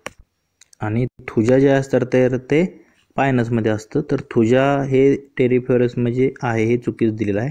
तर ह्या हिरव्या प्रकारची वनस्पती असते थुजा, त्याला मोरपंखी म्हणतात, तर टॅक्ससला नाही. तर मोरपंखासारखी जी वनस्पती असते त्याचं वैज्ञानिक नाव आहे तर थुजा. तर ती जी आहे तर ती पायनसमध्ये असते. म्हणजे सी व डी हे 2 चुकीचे आहेत. फक्त योग्य काय तर अ व ब मध्ये दिलेत. झमिया आणि पायनस जे आहे तर ते योग्य ऑर्डर आहे त्यांच्यात दिलेले आहेत. ह्या वनस्पतीच्या वेगवेगळ्या प्रकारच्या ऑर्डर आहेत ते देखील तुम्ही पाठ करून जावा. तर ऑप्शन 3 या प्रश्नाचं योग्य आन्सर असेल. पुढील प्रश्न. तर सुरुवातीला माहिती अधिकार अधिनियम व लोकसेवा अधिनियम यावरती हे 3 प्रश्न आहेत बघा. तर प्रश्न क्रमांक 39 तुम्ही इथे पाहू शकतात. माहितीचा अधिकार अधिनियम 2005च्या दुसऱ्या अनुसूचीमध्ये खालीलपैकी कोणत्या संस्थेचा उल्लेख नाही? तर आता अनुसूची 2 मध्ये काही ज्या संस्था दिलेल्या आहेत माहिती अधिकारच्या अधिनियममध्ये तर त्यामध्ये आता ह्या 4 पैकी कोणत्या संस्था जी आहे या एक जी आहे तर त्याचा उल्लेख नाही असं आपल्याला विचारलेलं आहे. तर तुम्ही जर पाहिलं तर त्यामध्ये जे आहे तर ते राष्ट्रीय सुरक्षा रक्षक ही दिलेलं आहे. त्याप्रमाणे सीमा रस्ते विकास मंडळ दिलेलं आहे आणि विमानचालन संशोधन केंद्र देखील दिलेलं आहे. पण शासकीय रेल्वे जी पोलीस आहे तर ते जे आहे तर ते याचा जो आहे तर तो माहिती अधिकार अधिनियमाच्या 2005च्या जो अधिनियम आहे त्यामध्ये दुसऱ्या अनुसूचीमध्ये याचा समावेश नाही, शासकीय रेल्वे पोलीसचा. म्हणून ऑप्शन 2 जे आहे तर ते या प्रश्नाचं योग्य आन्सर असणार आहे. पुढील प्रश्न पाहूयात. प्रश्न क्रमांक 40. माहिती अधिकार अधिनियम 2005चे कोणते कलम अधिकाऱ्याला प्रकट करण्याबाबत अपवाद केलेल्या माहितीपासून पुरवण्यात येऊ शकेल अशी माहिती पृथक करण्याचा अधिकार देते? तर कोणते कलम आहे ते? तर ते कलम 10 आहे. तर लक्षात घ्या ह्या कलम 10 मध्ये हे दिलेलं आहे की जे माहिती अधिकारी आहे तर त्याला प्रकट करण्याबाबत अपवाद जे आहेत तर ते कशामध्ये दिलेत लक्षात घ्या. तर ते कलम 10 मध्ये दिलेलं आहे. ऑप्शन 2 मध्ये दिलेलं आहे. तेच आपलं या प्रश्नाचं योग्य आन्सर असणार आहे. पुढील प्रश्न तर हा लोकसेवा हक्क अधिनियमावरती आधारित प्रश्न आहे. प्रश्न क्रमांक 41 तुम्ही इथे पाहू शकता. महाराष्ट्र लोकसेवा हक्क अधिनियम 2015च्या कलम 10(2) मधील तरतुदीनुसार जर प्रथम अपील प्राधिकाऱ्याने कोणत्याही पुरेशा किंवा वाजवी कारणाशिवाय अपिलावर निर्णय घेण्यात वारंवार कसूर केल्यास किंवा चूक करणाऱ्या पदनिर्देशित अधिकाऱ्याला वाचवण्याचा गैरवाजवी प्रयत्न केल्यास मुख्य आयुक्त किंवा आयुक्त प्रथम अपील अधिकाऱ्यावर किमान किती शास्ती लावू शकेल? तर किती शास्ती लावू शकते? तर आता ऑप्शनमध्ये दिले किमान 500, किमान 5000, किमान 2000 की किमान 1000. तर लक्षात घ्या किमान 500 रुपये त्यामध्ये दिलेला आहे. ऑप्शन 1 मध्ये दिलेला आहे. किमान 500 रुपये जे आहे तर ती अपील अधिकाऱ्यावर किमान जे आहे तर ती शास्ती लावू शकते मुख्य आयुक्त. म्हणून ऑप्शन 1 जे आहे तर ते आपलं या प्रश्नाचं योग्य आन्सर असणार आहे. तर इथून पुढचे जे प्रश्न आहेत तर ते रिमोट सेन्सिंग व IT संबंधित प्रश्न आहेत. आता तुम्ही इथे पाहू शकता. तर प्रश्न क्रमांक 42 काय दिलेला आहे? प्रतिमेचे वर्णन व वाचन करण्यासाठी पुढीलपैकी कोणता घटक वापरला जात नाही? प्रतिमे म्हणजे तुम्ही इमेज जी काढता तुमचा फोटो तर त्यामध्ये कोणता घटक जो आहे त्याचे वाचन म्हणजे तुम्हाला जी बघायची असेल तर त्यासाठी तुम्हाला काय काय लागतं? तर लक्षात घ्या वापरला जात नाही असं आपल्याला इथे विचारलेलं आहे. तर आता कोणकोणते घटक वापरले जातात? तर लक्षात घ्या यामध्ये तर यामध्ये आपण काय काय वापरतो, तर वर्णछटाचा वापर करतो, छाया पाहतो म्हणजे त्याची किती आहे आणि आकार किती आहे हे प्रतिमेचे वर्णन करण्यासाठी आपण वापरतो. पण कलदर्शक केंद्र जे आहे तर त्याचा वापर आपण करत नाही. पण फक्त अ जे आहे तर ते याचं योग्य आन्सर असेल.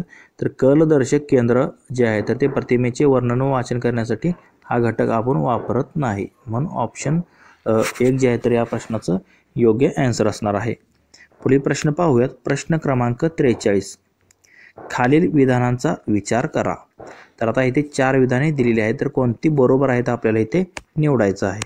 तर पहिलं विधान काय दिलेलं आहे, सक्रिय संवेदक स्वतःची ऊर्जा वापरून संवेदन करतो. तर बरोबर आहे. ॲक्टिव्ह सेन्सर जो असतो तर तो एनर्जी आहे तर ती census by using on energy, स्वतःची एनर्जी वापरतो तो सक्रिय संवेदक.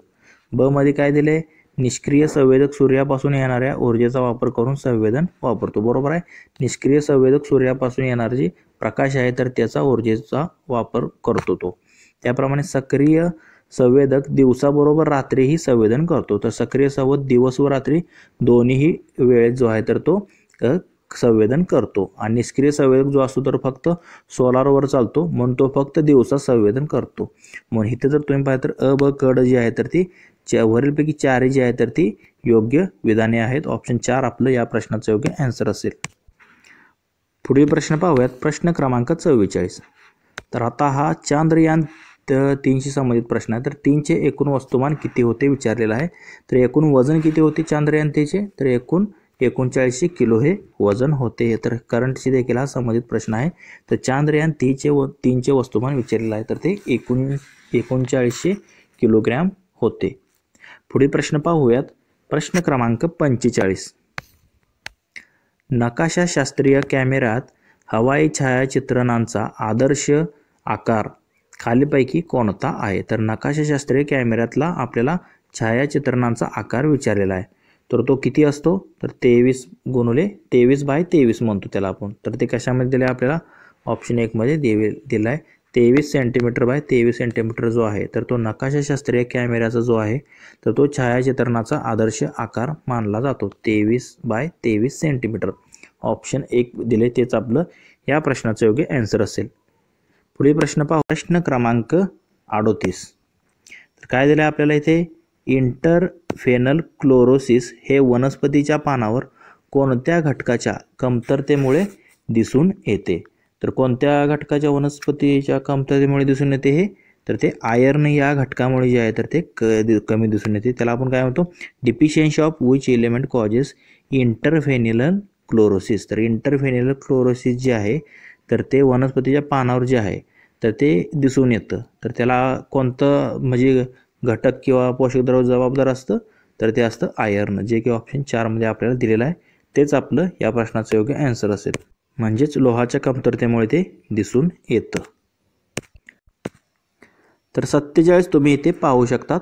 तर कागदाचे ब्लिचिंग करण्यासाठी कोणते रसायन वापरले जाते. तर कागदाचे ब्लिचिंग जेव्हा करतो तर तेव्हा हायड्रोजन पेरॉक्साईड जे आहे तर हे रसायन वापरले जाते, जे की ऑप्शन 3 मध्ये दिलेलं आहे. तेच आपलं या प्रश्नाचं योग्य आन्सर असेल. पुढील प्रश्न पाहूयात. प्रश्न क्रमांक 48. मोरचूद हे कोणत्या आजाराचे निदान करताना रक्त तपासणी करता वापरतात. तर आता मोरचूद जे आहे तर ते आता कोणत्या आजाराचं निदान करण्यासाठी जेव्हा रक्ताची आपण तपासणी करतो तर ते कोणता आजार असतो, तर त्याला आपण ॲनिमिया म्हणतो, म्हणजेच रक्तक्षय असे म्हणतो. तर याचे निदान करण्यासाठी मोरचूद वापरले जाते, हे लक्षात घ्या. ऑप्शन 2 जे आहे तर ते आपलं याचं योग्य आन्सर असेल. तर मोरचूदला इंग्लिशमध्ये काय म्हणतो आपण, ब्ल्यू फिट्रिऑल, हे देखील लक्षात घ्या. तर पुढील प्रश्न पाहूयात. प्रश्न क्रमांक 49 तुम्ही इथे पाहू शकतात.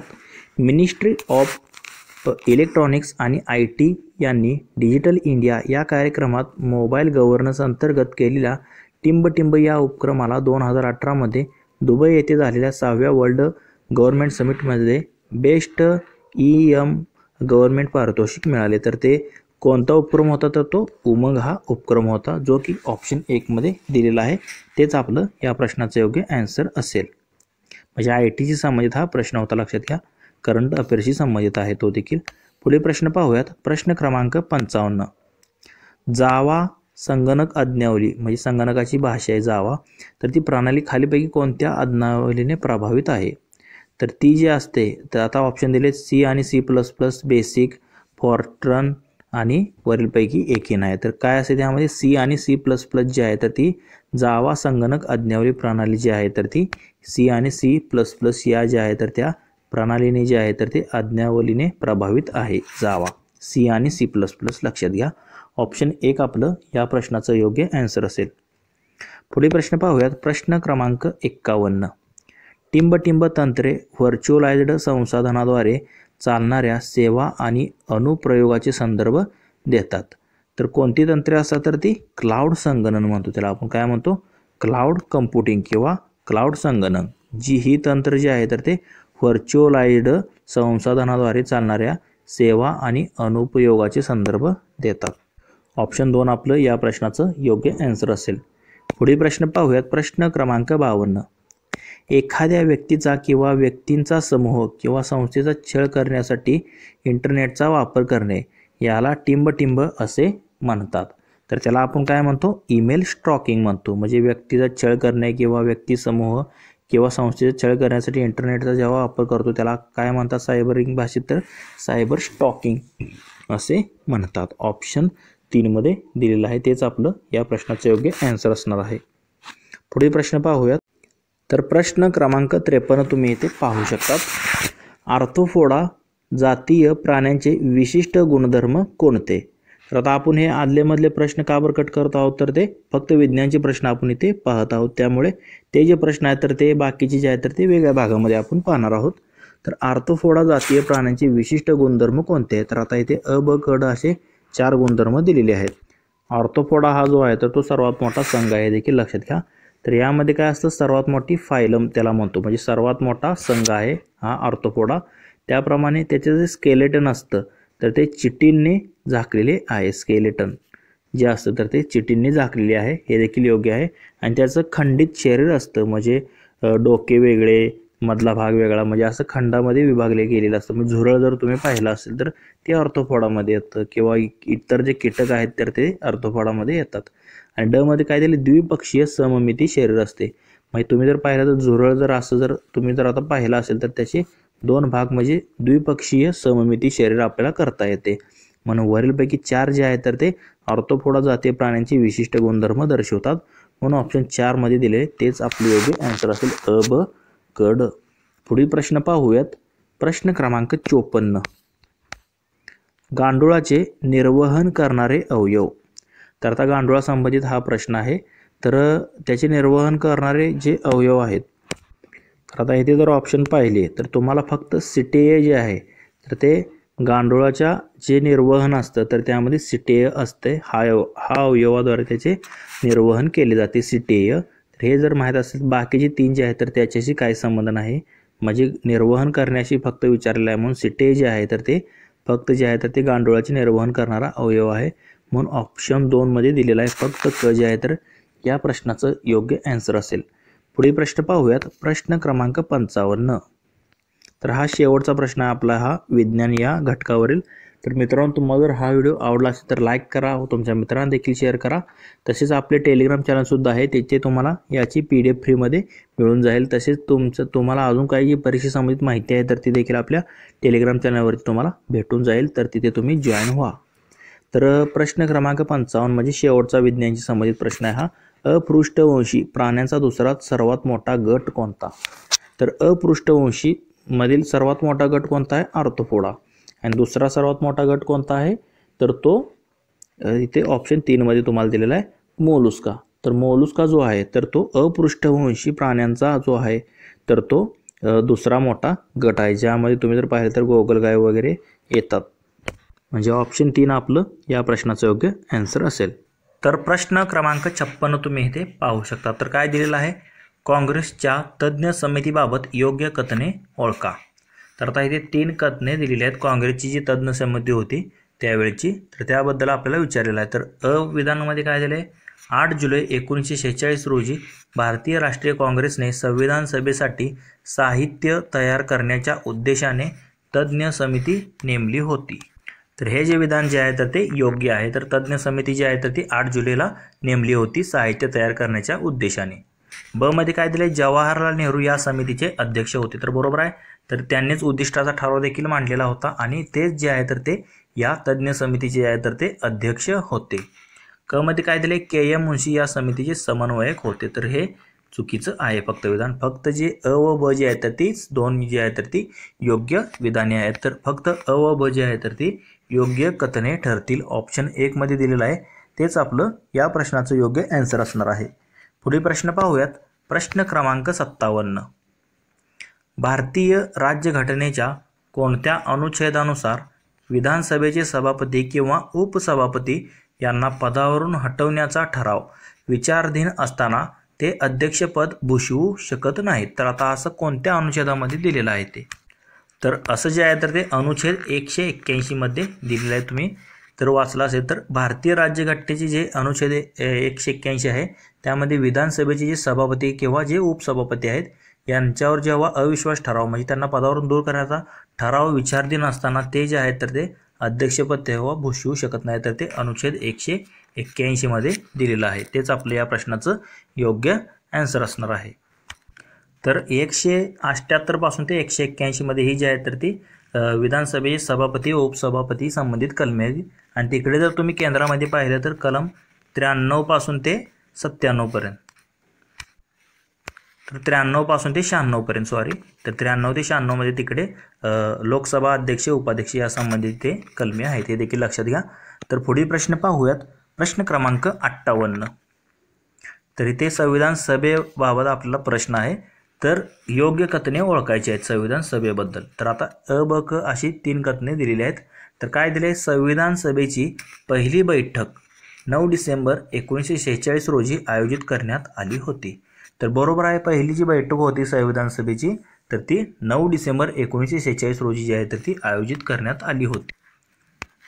आणि त्या ब मध्ये विधानमध्ये काय दिलेलं आहे, डॉक्टर राजेंद्र प्रसाद यांची संविधान सभेच्या अध्यक्षपदी निवड करण्यात आलेली होती. म्हणजे हंगामी अध्यक्ष पहिल्या सभेवेळी जे होते उमेशचंद्र बॅनर्जी. तर आता नंतर जे आहे तर ते उमेशचंद्र बॅनर्जी नाही तर सच्चिदानंद सिन्हा जे आहे तर ते हंगामी अध्यक्ष होते. तर राष्ट्रीय काँग्रेसची 1885 सालीची स्थापना झाली तर त्याचे पहिले अध्यक्ष उमेशचंद्र बॅनर्जी होते, हे लक्षात घ्या. तर इथे सच्चिदानंद सिन्हा होते म्हणजे हंगामी अध्यक्ष. आणि नंतर 11 डिसेंबरला जी दुसरी बैठक पार पडली त्यामध्ये अध्यक्ष म्हणून जे आहे तर ते राजेंद्र प्रसाद यांनी जे आहे तर ते काम पाहिलं होतं 11 डिसेंबरपासून. त्यानंतर क मध्ये काय दिलेलं आहे, एच.सी. मुखर्जी व व्ही.टी. कृष्णमाचारी यांनी संविधान सभेच्या उपाध्यक्षपदी निवड करण्यात आली. तर बरोबर 2 उपाध्यक्ष होते. कोण होते, एच.सी. मुखर्जी व व्ही.टी. कृष्णमाचारी असे 2 जे आहेत तर ते उपाध्यक्ष लाभले होते संविधान सभेला. म्हणजे वरीलपैकी अ ब क म्हणजे वरीलपैकी सर्व जी उदाहरणे आहेत तर ती संविधान सभेबाबत योग्य आहेत. म्हणून ऑप्शन 4 आपलं या प्रश्नाचं योग्य आन्सर असेल.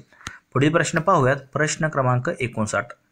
तर राष्ट्रपती संबंधित महत्त्वाचा हा प्रश्न आहे. तर लक्षात घ्या, राष्ट्रपती आणि राज्यपाल हे 2 टॉपिक असे जे आहेत तर त्यावरती तुम्हाला किमान 1 ते 2 प्रश्न दिसून येतील.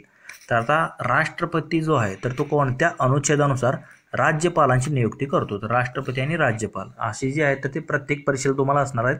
त्यामुळे त्यांच्या संबंधित कलमे तुमचे तोंडपाठ असणे गरजेचं आहे. तर लक्षात घ्या, राज्यपालांची नियुक्ती जी आहे तर ती म्हणजे कोणत्या कलमानुसार करतात, तर राष्ट्रपती कलम 155 नुसार राज्यपालाची नियुक्ती करतात. राज्यपालाचे पद 153 मध्ये दिलेलं आहे. तर हे देखील लक्षात घ्या. त्याप्रमाणे 154 मध्ये राज्यपालाची सर्व शक्ती जी आहे राज्याची ते राज्यपालाच्या अधीन असते, हे 54 मध्ये सांगितलेलं आहे. 57 मध्ये योग्यता दिलेली आहे. तर हे देखील तुम्ही करून जावा. तर 155 मध्ये त्यांची निवड करतात राष्ट्रपती 155 द्वारे. पुढील प्रश्न पाहूयात. प्रश्न क्रमांक 60. तर राज्याच्या नीतिनिर्देशक तत्वांमध्ये खालीलपैकी कोणत्या तत्वांचा समावेश करण्यात आलेला आहे? तर मार्गदर्शक तत्वे म्हणतो ज्याला आपण किंवा नीतिनिर्देशक तत्वे. तर आता अ ब क अशी आपल्याला इथे 3 विधाने दिलेली आहेत. तर त्यामध्ये कशामध्ये समावेश करण्यात म्हणजे कोणत्या तत्वांचा समावेश आहे हे आपल्याला इथे शोधायचं. तर पहिलं तत्व काय दिले त्यांनी, नागरिकांनी स्त्री आणि पुरुषांना उपजीविकेसाठी पुरेसे साधन मिळण्याचा समान अधिकार आहे. तर कलम 39 मध्ये तुम्ही पाहिलं तर हे उपकलमांमध्ये येतं, तर हे दिलेलं आहे. त्याप्रमाणे स्त्री आणि पुरुष दोघांसाठी समान कामासाठी समान वेतन, तर ते देखील 39 मधील जे उपकलम आहे त्यामध्ये दिलेलं आहे डी मध्ये. त्यानंतर कामगार स्त्री आणि पुरुष यांचे आरोग्य आणि सामर्थ्य आणि मुलांच्या कोवळ्या वयाचा दुरुपयोग होऊ नये आणि आर्थिक गरजेमुळे नागरिकांना त्यांचे वय किंवा सामर्थ्य यांना न पेलणारा व्यवसाय त्यांना करण्यास भाग पाडू नये. म्हणजे त्यांना झेपेल असंच त्यांना काम लावावं आणि त्यातच त्यांना रोजगार द्यावा. कोणाला? कामगारांना, लहान किंवा तरुण वर्गांना. तर इथे जर तुम्ही पाहिलं तर अ ब क ती या कलम 39च्या उपकलमाशी संबंधित आहे, जे की आपल्या मार्गदर्शक तत्वामध्ये हे तिन्ही दिलेलं आहे. म्हणून वरीलपैकी अ ब क जे आहे तर तिन्ही जे आहेत तर त्या तिन्ही तत्वांचा आपल्या मार्गदर्शक तत्वे किंवा राज्याच्या नीती निर्देशक तत्वामध्ये समावेश होतो. म्हणून ऑप्शन 4 आपलं या प्रश्नाचं योग्य आन्सर असेल. पुढील प्रश्न पाहूयात. प्रश्न क्रमांक 61. कोणत्याही राज्याच्या विधानसभेचे किमान आणि कमाल अनुमत संख्याबळ किती आहे? तर विधानसभेचं विचारलेलं आहे. तर विधानसभेची कमीत कमी सदस्य संख्या किती असते? तर कमीत कमी 60 आणि जास्तीत जास्त किती असते? 500 असते. तर 60 ते 500 आपल्याला ऑप्शन 4 मध्ये दिलेलं आहे. आणि विधान परिषदेचं कमीत कमी किती असते? 40 असते किंवा जास्तीत जास्त जे आहे तर ते 1/3 विधानसभेच्या 1/3 किंवा कमीत कमी 40 हे विधान परिषदेचं आहे, लक्षात घ्या. आणि 60 ते 500 विधानसभेचं, म्हणजे ऑप्शन 4 मध्ये दिले तेच आपलं या प्रश्नाचं योग्य आन्सर असणार आहे. पुढील प्रश्न पाहूयात. प्रश्न क्रमांक 62. भारतीय संविधानातील खालीलपैकी कोणते अनुच्छेद हे संवैधानिक अधिकार किंवा कायदेशीर अधिकार किंवा भाग 3च्या बाहेरील अधिकार याबाबत संबंधित आहे?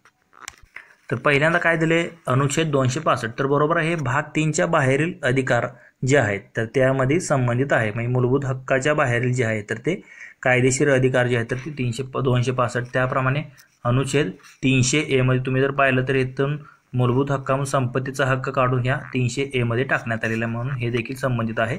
आणि 301 देखील संबंधित आहे. म्हणजे तुम्ही जर पाहिलं वरीलपैकी अ ब क म्हणजे वरीलपैकी तिघांचा जो समावेश आहे तर तो कायदेशीर अधिकार किंवा भाग 3च्या बाहेरील अधिकार याबाबत संबंधित आहे असं आपल्याला म्हणता येईल. म्हणून ऑप्शन 4 जे आहे तर या प्रश्नाचं आपलं योग्य आन्सर असणार आहे. पुढील प्रश्न पाहूयात. प्रश्न क्रमांक 63. तर इथे काय दिलेलं आहे? स्वतंत्र विकास मंडळे स्थापन करण्याची जबाबदारी राज्यपालाची असते. खालीलपैकी कोणती राज्ये याच्याशी संबंधित आहेत? तर वैधानिक विकास मंडळे जसे की आपल्या महाराष्ट्रात आहे विदर्भ विकास महामंडळ, तसेच गुजरातमध्ये आहे, सौराष्ट्र वगैरे या ठिकाणी, तसेच अजून कर्नाटक म्हणजे आंध्र प्रदेशमध्ये देखील, तर कर्नाटकामध्ये देखील काही भागांमध्ये जे आहे तर ते हे वैधानिक विकास मंडळे स्थापन करण्याची जबाबदारी जी आहे तर ते राज्यपालाची असते, लक्षात घ्या. आता त्याच्याशी संबंधित कोणती राज्य आहेत? तर महाराष्ट्र आहे, आत्ता सांगितलं, गुजरात आहे, कर्नाटक आहे, हे 3 आहेत. म्हणजे आपला आन्सर काय असेल? पण तमिळनाडूमध्ये त्याचा म्हणजे वैधानिक विकास मंडळाची तरतूद नाही. फक्त अ ब क म्हणजे महाराष्ट्रात आहे, गुजरात आहे आणि कर्नाटकचा काही भाग इथे आढळते. म्हणून हे जे आहे तर ते तुम्ही जर पाहिलं तर कलम 371 आणि त्याचे काही उपकलमे यामध्ये हे दिलेलं आहे. F मध्ये कर्नाटक आहे आणि 371 मध्ये महाराष्ट्र गुजरात आहे, हे देखील लक्षात घ्या. तसेच इतर जे पूर्व ईशान्येकडचे राज्य आहेत त्यांचे देखील तरतुदी यामध्ये आहे, पण त्यांच्याशी वैधानिक विकास मंडळ नाही, पण स्वतंत्र काही तरतुदी राज्यपाल करू शकतात, ते देखील तुम्ही करून जावं. तर त्यावर देखील तुम्हाला प्रश्न विचारला जाऊ शकतो. तर फक्त अ ब क जे आहे तर या प्रश्नाचं योग्य आन्सर असेल. पुढील प्रश्न पाहूयात. प्रश्न क्रमांक 64. तर जोड्या लावा संबंधित हा महत्त्वाचा असा प्रश्न आहे, तुम्ही इथे पाहू शकता. तर कशाच्या जोड्या लावायच्यात आपल्याला? इथे अ मध्ये काय दिले? विचारवंताची नावे दिलेली आहेत. आणि ब मध्ये काय? त्यांनी केलेली कथने. याबाबत आपल्याला संघ पद्धतीचे स्वरूप आहे आपल्या भारताचं संघ पद्धत, त्याबद्दल जे त्यांची मते आहेत विचारवंताची कथने, त्याच्या आपल्याला आता जोड्या लावायचे.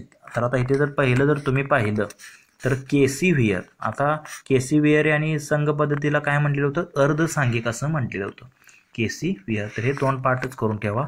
त्याप्रमाणे मॉरिस जोन्स यांनी काय म्हटलं होतं? सौदेबाजीचा संघराज्यवाद असं त्यांनी कथन केलेलं होतं. त्याप्रमाणे पॉल ॲपलबी हे काय म्हटले होते? तर अत्यंत सांघिक असं त्यांनी नाही, सहकारी संघराज्यवाद असं कोण म्हटलेलं होतं? तर सहकारी संघराज्यवाद हे ग्रॅन्युलो ऑस्टिन म्हटले होते, बरोबर आहे. तर हे पॉल ॲपलबी हे अत्यंत सांघिक असं ते म्हटले होते आणि ग्रॅन्युलो ऑस्टिन म्हटले होते सहकारी संघराज्यवाद. म्हणजे 4, 3, 1, 2 अशा या जोड्या योग्य आहेत. केसी व्हियर अर्थसांघिक, त्याप्रमाणे मॉरिस जोन सौदेबाजीचा संघराज्यवाद असं म्हटलं होतं, आणि पॉल ॲपलबी हे अत्यंत सांघिक असं त्यांचं मत होतं, आणि ग्रॅन्युलो ऑस्टिन म्हटले होते सहकारी संघराज्यवाद. मग 4, 3, 2, 1 इथे जर तुम्ही पाहिलं तर ऑप्शन 4 मध्ये तुम्हाला दिलेलं आहे, तेच आपलं या प्रश्नाचं योग्य आन्सर असेल.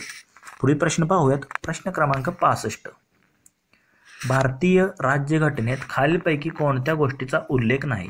तर आता लक्षात घ्या, उल्लेख नाही असं आपल्याला इथे विचारलं आहे. तर आता अ ब कड 4 विधाने दिलेत, तर त्यापैकी आपल्याला उल्लेख नसलेला आपल्या गोष्टींचं योग्य उत्तर आपल्याला इथे निवडायचं आहे. तर अ मध्ये काय दिले, मुख्यमंत्र्याच्या अध्यक्षतेखाली मंत्री परिषद असते.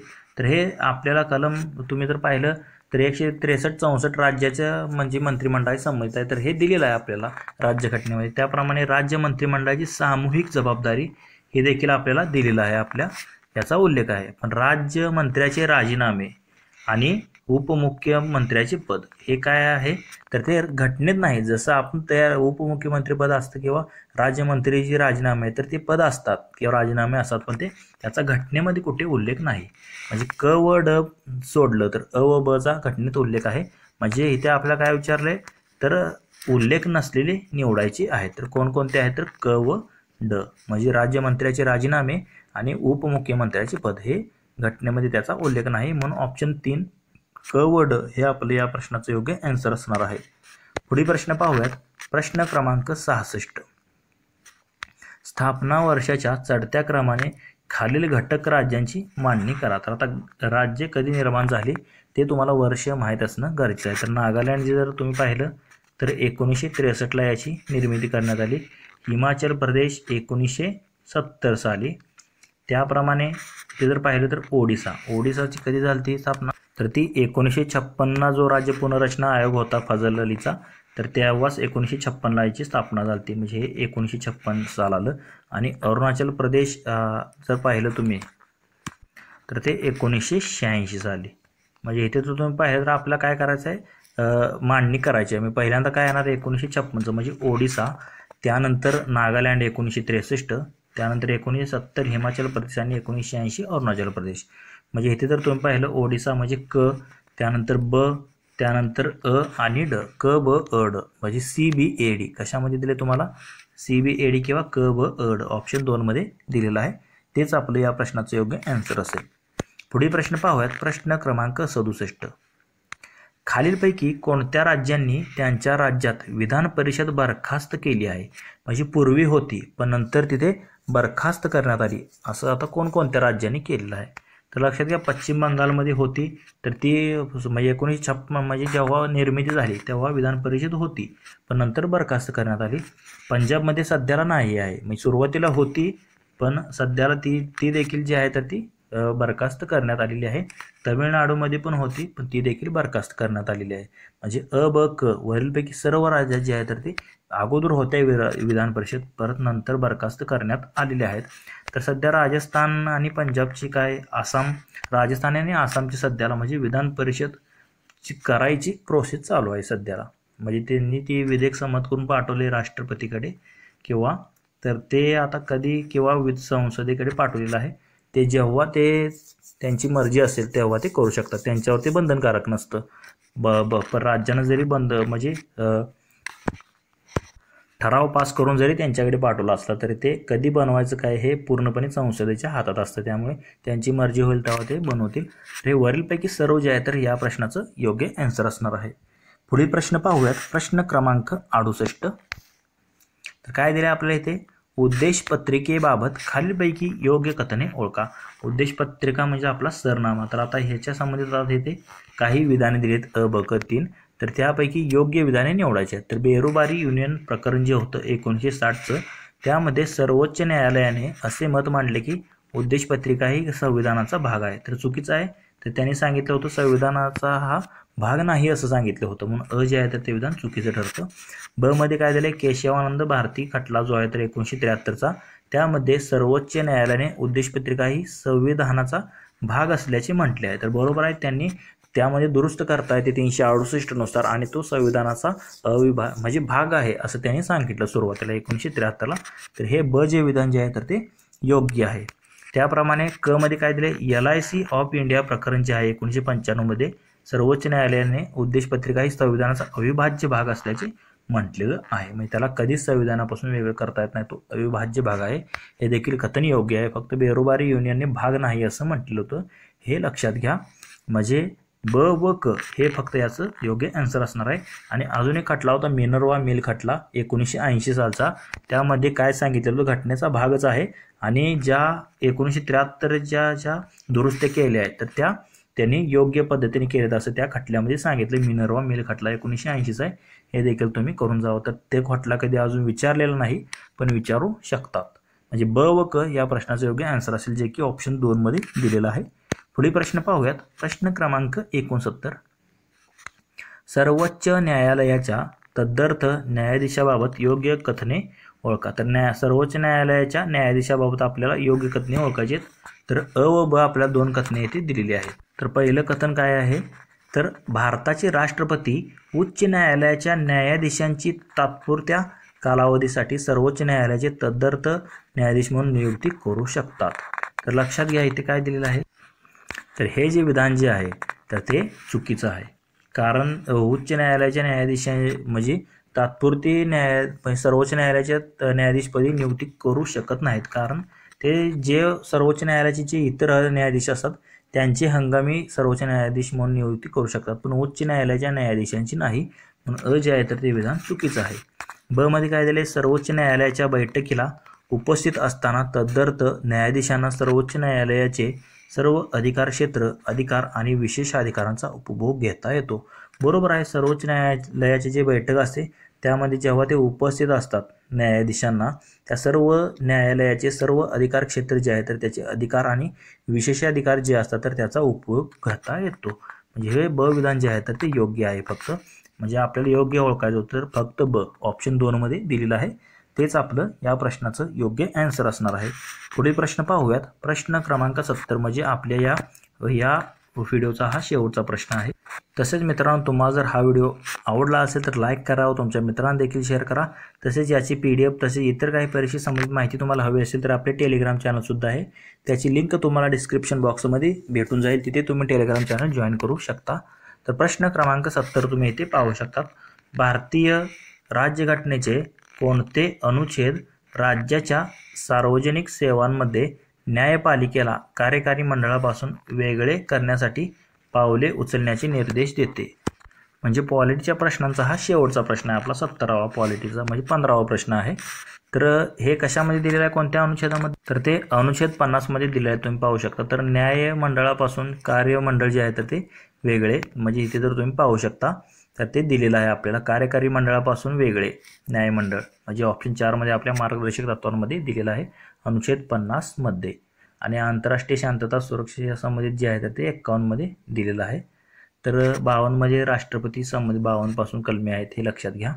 44 मध्ये समान नागरी कायदा आहे आणि 58 सुद्धा राष्ट्रपती संबंधित आहे. तर हे याचं योग्य आन्सर असेल ऑप्शन 4. तर 71 ते 80 हे जे आहे तर ते इतिहासाशी संबंधित प्रश्न आहे. तर प्रश्न क्रमांक 71 तुम्ही इथे पाहू शकतात. खालील विवरणावरून क्रांतिकारक ओळखा. तर आता इथे क्रांतिकारकाशी संबंधित आपल्याला 4 विधाने दिलेली आहेत. तर ते कोणत्या क्रांतिकारकाशी संबंधित आहेत आपल्याला इथे ओळखायचं आहे. तर पहिलं विधान काय आहे पुणे जिल्ह्यातील ते गदर पक्षाचे प्रमुख कार्यकर्ते होते. त्याप्रमाणे मेकॅनिकल इंजिनिअरिंगचे शिक्षण घेण्यासाठी ते अमेरिकेला गेले. लाहोरच्या तुरुंगात त्यांना फाशी देण्यात आली आणि लाहोर कटात त्यांचा सहभाग होता. तर कोण होते ते तर विष्णू गणेश पिंगळे. तर हे जे आहे तर ते लाहोरच्या तुरुंगात त्यांना फाशी देण्यात आली होती आणि लाहोर कटमध्ये त्यांचा सहभाग होता आणि पुणे जिल्ह्यातील गदर पक्षाचे कार्यकर्ते होते. आणि त्यांचं इंजिनिअरिंग कोणतं मेकॅनिकल इंजिनिअरिंगमध्ये त्यांनी शिक्षण घेण्यासाठी ते अमेरिकेला देखील गेले होते. गदर पार्टीचे हे म्हणजे त्या कार्यकर्ते होते हे लक्षात घ्या गणेश पिंगळे. ऑप्शन 2 आपलं या प्रश्नाचं योग्य आन्सर असेल. पुढील प्रश्न पाहूयात. प्रश्न क्रमांक 72. आता इथे काय दिलेलं आपल्याला समाज सुधारकांनी केलेल्या कार्यविषयीच्या जोड्या लावा. आता समाज सुधारकांची नावे दिलेत आणि त्यांनी केलेलं कार्य इकडे आपल्याला दिलेले आहेत. तर योग्य जोड्या लावायचे. तर पहिल्यांदा काय दिले गोपाळ हरी देशमुख. तर गोपाळ हरी देशमुख लोकहितवादी ज्यांना आपण म्हणतो तर ते जे आहेत तर त्यांनी लक्ष्मी ज्ञान ग्रंथाचे जे आहे तर ते लेखन केलेले आहे. कोणी गोपाळ हरी देशमुख यांनी. त्याप्रमाणे तुम्ही जर पाहिलं तर विष्णुबुवा ब्रह्मचारी यांनी भावार्थ सिंधू ग्रंथाचे लेखन केलेले आहे.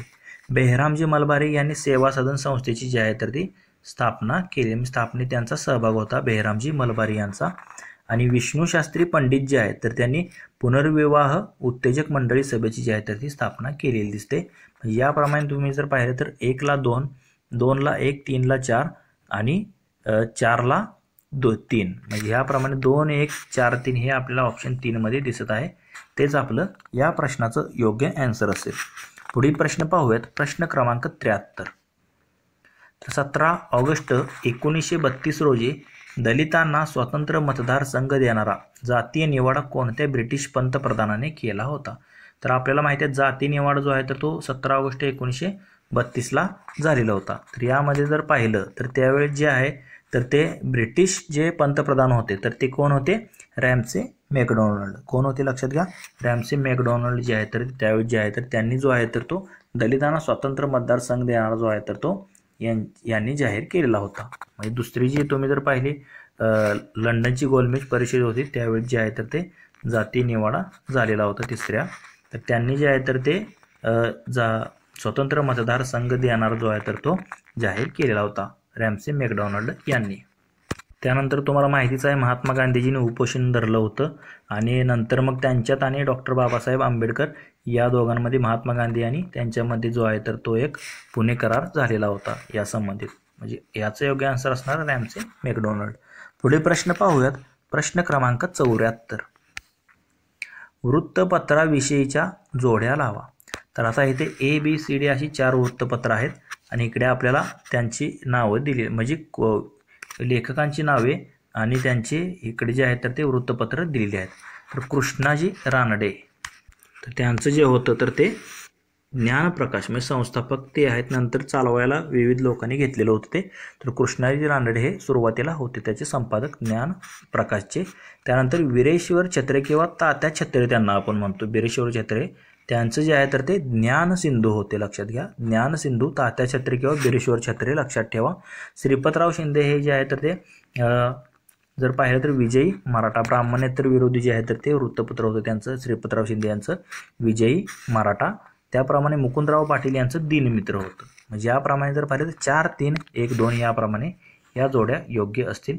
तेच आपलं या प्रश्नाचं योग्य आन्सर असणार आहे. लक्षात घ्या ब्राह्मणेतर वृत्तपत्रे चळवळीत महत्त्वाची जी 12 जी वृत्तपत्रे होती ज्यांना शाहू महाराजांनी देखील काही वृत्तपत्रांना मदत केली होती. तर त्यामधली जी 12च्या 12 वृत्तपत्र कोणी आणि कुठे स्थापन केली हे देखील तुम्ही लक्षात घ्या. कोणी आणि कुठे सुरू केली होती हे पाठ करून जावं कारण पुढील परीक्षेमध्ये तुम्हाला इतर काही वृत्तपत्रांवरती अशा जोड्या लावा विचारू शकतात. तर लक्षात घ्या हे ब्राह्मणेतर चळवळीतील मुख्य वृत्तपत्र तुम्ही पाठच करून जावा. तर पुढील प्रश्न पाहूयात. प्रश्न क्रमांक 75. इंग्लिश राज्यात पोटभर अन्न मिळत नाही हा लेख कोणत्या समाज सुधारकाने लिहिलेला आहे? तर लक्षात घ्या हा जो लेख आहे तर तो गोपाळ गणेश आगरकर यांनी लिहिला होता. त्यांनी म्हटलेलं होतं की इंग्लिश राज्यात पोटभर अन्नसुद्धा आम्हाला मिळत नाही असा त्यांनी लेख लिहिला होता सुधारकमध्ये. तर ती गोपाळ गणेश आगरकर यांनी लिहिलेला आहे. ऑप्शन 2 आपलं या प्रश्नाचं योग्य आन्सर असेल. पुढील प्रश्न पाहूयात. प्रश्न क्रमांक 76.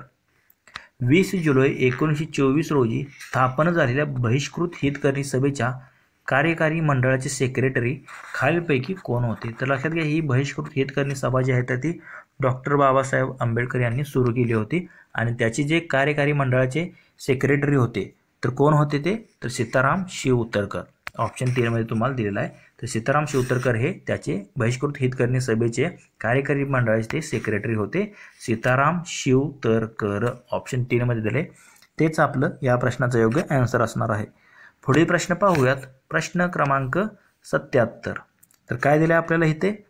डिप्रेस्ड क्लासेस मिशनच्या संबंधी खालीलपैकी कोणती विधाने बरोबर आहेत? तर आता याची स्थापना आपल्याला माहिती आहे 1906 मध्ये विठ्ठलरामजी शिंदे यांनी जे आहे तर याची सुरुवात केली होती. तर अविधान काय दिले आपल्याला इथे? तर अस्पृश्यांना नोकऱ्या मिळवून देणे. तर बरोबर आहे अस्पृश्य समाजातील जे काही लोक आहेत त्यांना नोकऱ्या मिळवून देणे हे विधान जे आहे तर ते डिप्रेस्ड क्लासेस मिशनशी संबंधित आहे. त्याप्रमाणे सार्वजनिक धर्माची शिकवण देणे हे देखील त्यांच्याशी संबंधित आहे आणि अस्पृश्यांसाठी शाळा म्हणा किंवा उद्योग दवाखाने आणि वसतिगृह स्थापन करणे हे देखील जे आहे तर त्यांचं जे आहे तर ते ध्येय किंवा उद्देश म्हणता येईल त्यांचा हे देखील त्यांच्याशी संबंधित आहे. आणि अस्पृश्यांसाठी राजकीय संघटना तर राजकीय संघटना स्थापन करणे असं काही त्यांचं ध्येय किंवा उद्दिष्ट नव्हतं. म्हणजे ब क जी आहे तर ती त्यांच्याशी संबंधित आहेत पण ड जे आहे तर ते चुकीचं आहे. म्हणून आपलं आन्सर काय असेल तर फक्त अ ब क जी आहे तर ती विधाने बरोबर आहेत. तेच आपलं या प्रश्नाचं योग्य आन्सर असेल ऑप्शन 3. तर पुढील प्रश्न पाहूयात. प्रश्न क्रमांक 78. गव्हर्नर रिचर्ड टेम्पलने कोणत्या भारतीय नेत्याचा उल्लेख द मोस्ट डेंजरस मॅन असा केला होता? तर न्यायमूर्ती महादेव गोविंद रानडे यांचा उल्लेख त्यांनी केला होता मोस्ट डेंजरस मॅन म्हणून. कोणी? गव्हर्नर रिचर्ड टेम्पल हे जे होते गव्हर्नर, त्यांनी द मोस्ट डेंजरस मॅन म्हणून न्यायमूर्ती महादेव गोविंद रानडे यांचा असा उल्लेख केलेला होता. मोस्ट डेंजरस मॅन लक्षात ठेवा. आता इतर जे पर्याय आहेत, महात्मा गांधी, लोकमान्य टिळक, सुभाषचंद्र बोस, त्यांच्याशी संबंधित असे कोणी उद्गार जर केले असेल तर ते तुम्ही पाठ करून जावा, कारण ह्या पर्यायातल्या ह्याच्यावर तुम्हाला देखील प्रश्न विचारू शकतात. तर पुढील प्रश्न पाहूयात. प्रश्न क्रमांक 79. पुढीलपैकी चुकीची जोडी ओळखा. तर आता ABCD इकडे आणि इकडे त्यांच्याशी संबंधित काही विधाने दिलेली आहेत. तर यापैकी चुकीची जोडी आपल्याला इथे निवडायची आहे. तर लक्षात घ्या, पहिल्यांदा काय दिलं आपल्याला इथे? सर सय्यद हुसेन संयुक्त भारतीय देशभक्त संघाची स्थापना. तर हे पहिलंच जे आहे तर ते चुकीचं आहे. संयुक्त भारतीय देशभक्त संघाची स्थापना जी आहे तर चुकीचं आहे, कारण ते जे आहे तर ते सर सय्यद अहमद खान यांनी केलं होतं. कोणी? सर सय्यद अहमद खान यांनी जी आहे तर ती कधी केली? ती 1888ला. लक्षात घ्या, 1888 साली संयुक्त भारतीय देशभक्त संघाची स्थापना सर सय्यद अहमद खान यांनी केली ती, सर सय्यद अहमद हुसेन नाही, म्हणून हे चुकीचं आहे. त्याप्रमाणे तुम्हाला ब मध्ये काय दिलेलं आहे? WW Hunter. तर WW हंटर जे होते तर त्यांनी भारतीय मुसलमान या ग्रंथाचे लेखन केले आहे, तर हे योग्य आहे. त्याप्रमाणे थिओडोर मॉरिसन यांनी अलीगढ कॉलेजचे प्राचार्य जे आहे तर ते होते, बरोबर आहे. आणि त्याची स्थापना देखील सर सय्यद अहमद खान यांनीच केली होती. त्याप्रमाणे रहमत अली जे आहे तर त्यांनी काय केलं? तर मुस्लिमांच्यासाठी स्वतंत्र राष्ट्राचे नाव पाकिस्तान असे सुचवले होते पहिल्यांदा. कोणी? रहमत अली यांनी. म्हणजे हे BCD जे आहे तर ते 3 योग्य आहेत. फक्त पहिलं सर सय्यद अहमद खान असं पाहिजे होतं, बाकी 3 जे आहेत तर ते योग्य आहेत. म्हणजे आपल्या याचं आन्सर काय असणार? चुकीची जोडी फक्त काय? फक्त A जी आहे तर ती चुकीची जोडी आहे. तेच आपलं या प्रश्नाचं योग्य आन्सर असेल. तर इतिहासावरील आपला हा शेवटचा प्रश्न आहे. प्रश्न क्रमांक 80. तर काय दिलं आहे आपल्याला? जोड्या लावा. आणि इथे आपल्याला म्हणजे इथे आपल्याला नावं दिलेली आहेत वृत्तपत्रांची आणि त्याची संबंधित व्यक्तींची नावे पुढे दिलेली आहेत. तर त्याच्या योग्य जोड्या लावायच्या आहेत. तर आता इथे पहिल्यांदा जर तुम्ही पाहिलं तर प्रभाकर हे जे आहे तर ते भाऊ महाजन यांचं आहे साप्ताहिक. त्यानंतर सुधारक जे आहे वृत्तपत्र गोपाळ गणेश आगरकरांचं 1888 मध्ये सुरू केलेलं होतं. त्यानंतर जनता समता प्रबुद्ध भारत ही जी आहे तर ती डॉक्टर बाबासाहेब आंबेडकरांची आहेत. आणि महाराष्ट्र धर्म जे आहे तर ते आचार्य विनोबा भावे यांचं आहे. इथे जर तुम्ही पाहिलं तर 1 ला 4, 2 ला 3, 3 ला 2 आणि 4 ला 1. मग 4 3 2 1 याप्रमाणे ह्या जोड्या योग्य आहेत. ऑप्शन 3 मध्ये दिलेलं आहे. तेच आपलं या प्रश्नाचं योग्य आन्सर असणार आहे. तर प्रश्न क्रमांक 81 तुम्ही इथे पाहू शकतात. भौगोलिक क्षेत्रफळाच्या दृष्टीने भारतातील जीवावरण आरक्षित स्थळे चढत्या क्रमाने लावा. तर क्षेत्रफळानुसार जी भौगोलिक आपली जी आरक्षित स्थळे आहेत तर ते आपल्याला इथे चढत्या क्रमाने लावायचे आहेत. तर इथे काय काय दिलेलं आहे? निलगिरी, नंदादेवी, सुंदरबन आणि मन्नारचे आखात. तर सर्वात जर मोठं कोणतं आहे? मन्नारचे आखात. ते शेवटी यायला पाहिजे चढता क्रमाने लावायचं म्हणल्यावर. म्हणजे हे ऑप्शन 3 तुमचा कट झाला. तर मन्नारच्या आखातानंतरचं दुसरं सर्वात मोठं जीवावरून कोणतं आहे? तर आपलं सुंदरबन आहे. म्हणजे हा देखील आपला पर्याय 4 नंबरचा कट झाला. तर आता त्याच्यानंतर जर तुम्ही पाहिलं निलगिरी आणि नंदादेवी यापैकी जर तुम्ही पाहिलं तर निलगिरी जे आहे तर ते जास्त मोठं आहे थोडं क्षेत्रफळ या दृष्टीने नंदादेवीपेक्षा. म्हणजे सुरुवातीला येणार नंदादेवी जे आहे तर ते थोडं मोठं आहे. म्हणजे सुरुवातीला काय येणार आहे? निलगिरी हे, त्याच्यानंतर थोडं मोठं जे आहे तर ते नंदादेवी आहे, त्यानंतर सुंदरबन आणि शेवटी मन्नारचे आखात. म्हणजे इथे ऑप्शन 1 मध्येच तुम्हाला जो क्रम दिलेला आहे योग्य जीवावरण आरक्षित स्थळे यानुसार, तर ऑप्शन 1 आपलं या प्रश्नाचं योग्य आन्सर असेल. पुढील प्रश्न पाहूयात. प्रश्न क्रमांक 82. तर काय दिलं आपल्याला इथे? खालीलपैकी कोणती नदी किंवा नद्या या महाराष्ट्राच्या कोकण मैदानी प्रदेशातून वाहत नाही? हे कोकणातून वाहत नाही असं मैदानी प्रदेशातून आपल्याला विचारलेलं आहे. तर आता अ ब क ड अशा आपल्याला इथे 4 ऑप्शन दिलेले आहेत. तर त्यापैकी तुम्ही जर पाहिलं तर वैतरणा ही जी आहे तर ती म्हणजे पालघर जिल्ह्यातून तुम्हाला माहिती आहे तर ती अरबी समुद्रास म्हणजे मिळते, म्हणजे मैदानी प्रदेशातून वाहते पश्चिम भागाच्या, म्हणजे ही येते. त्याप्रमाणे उल्हास आहे त्याच्याखाली आणि अंबा पण आहे.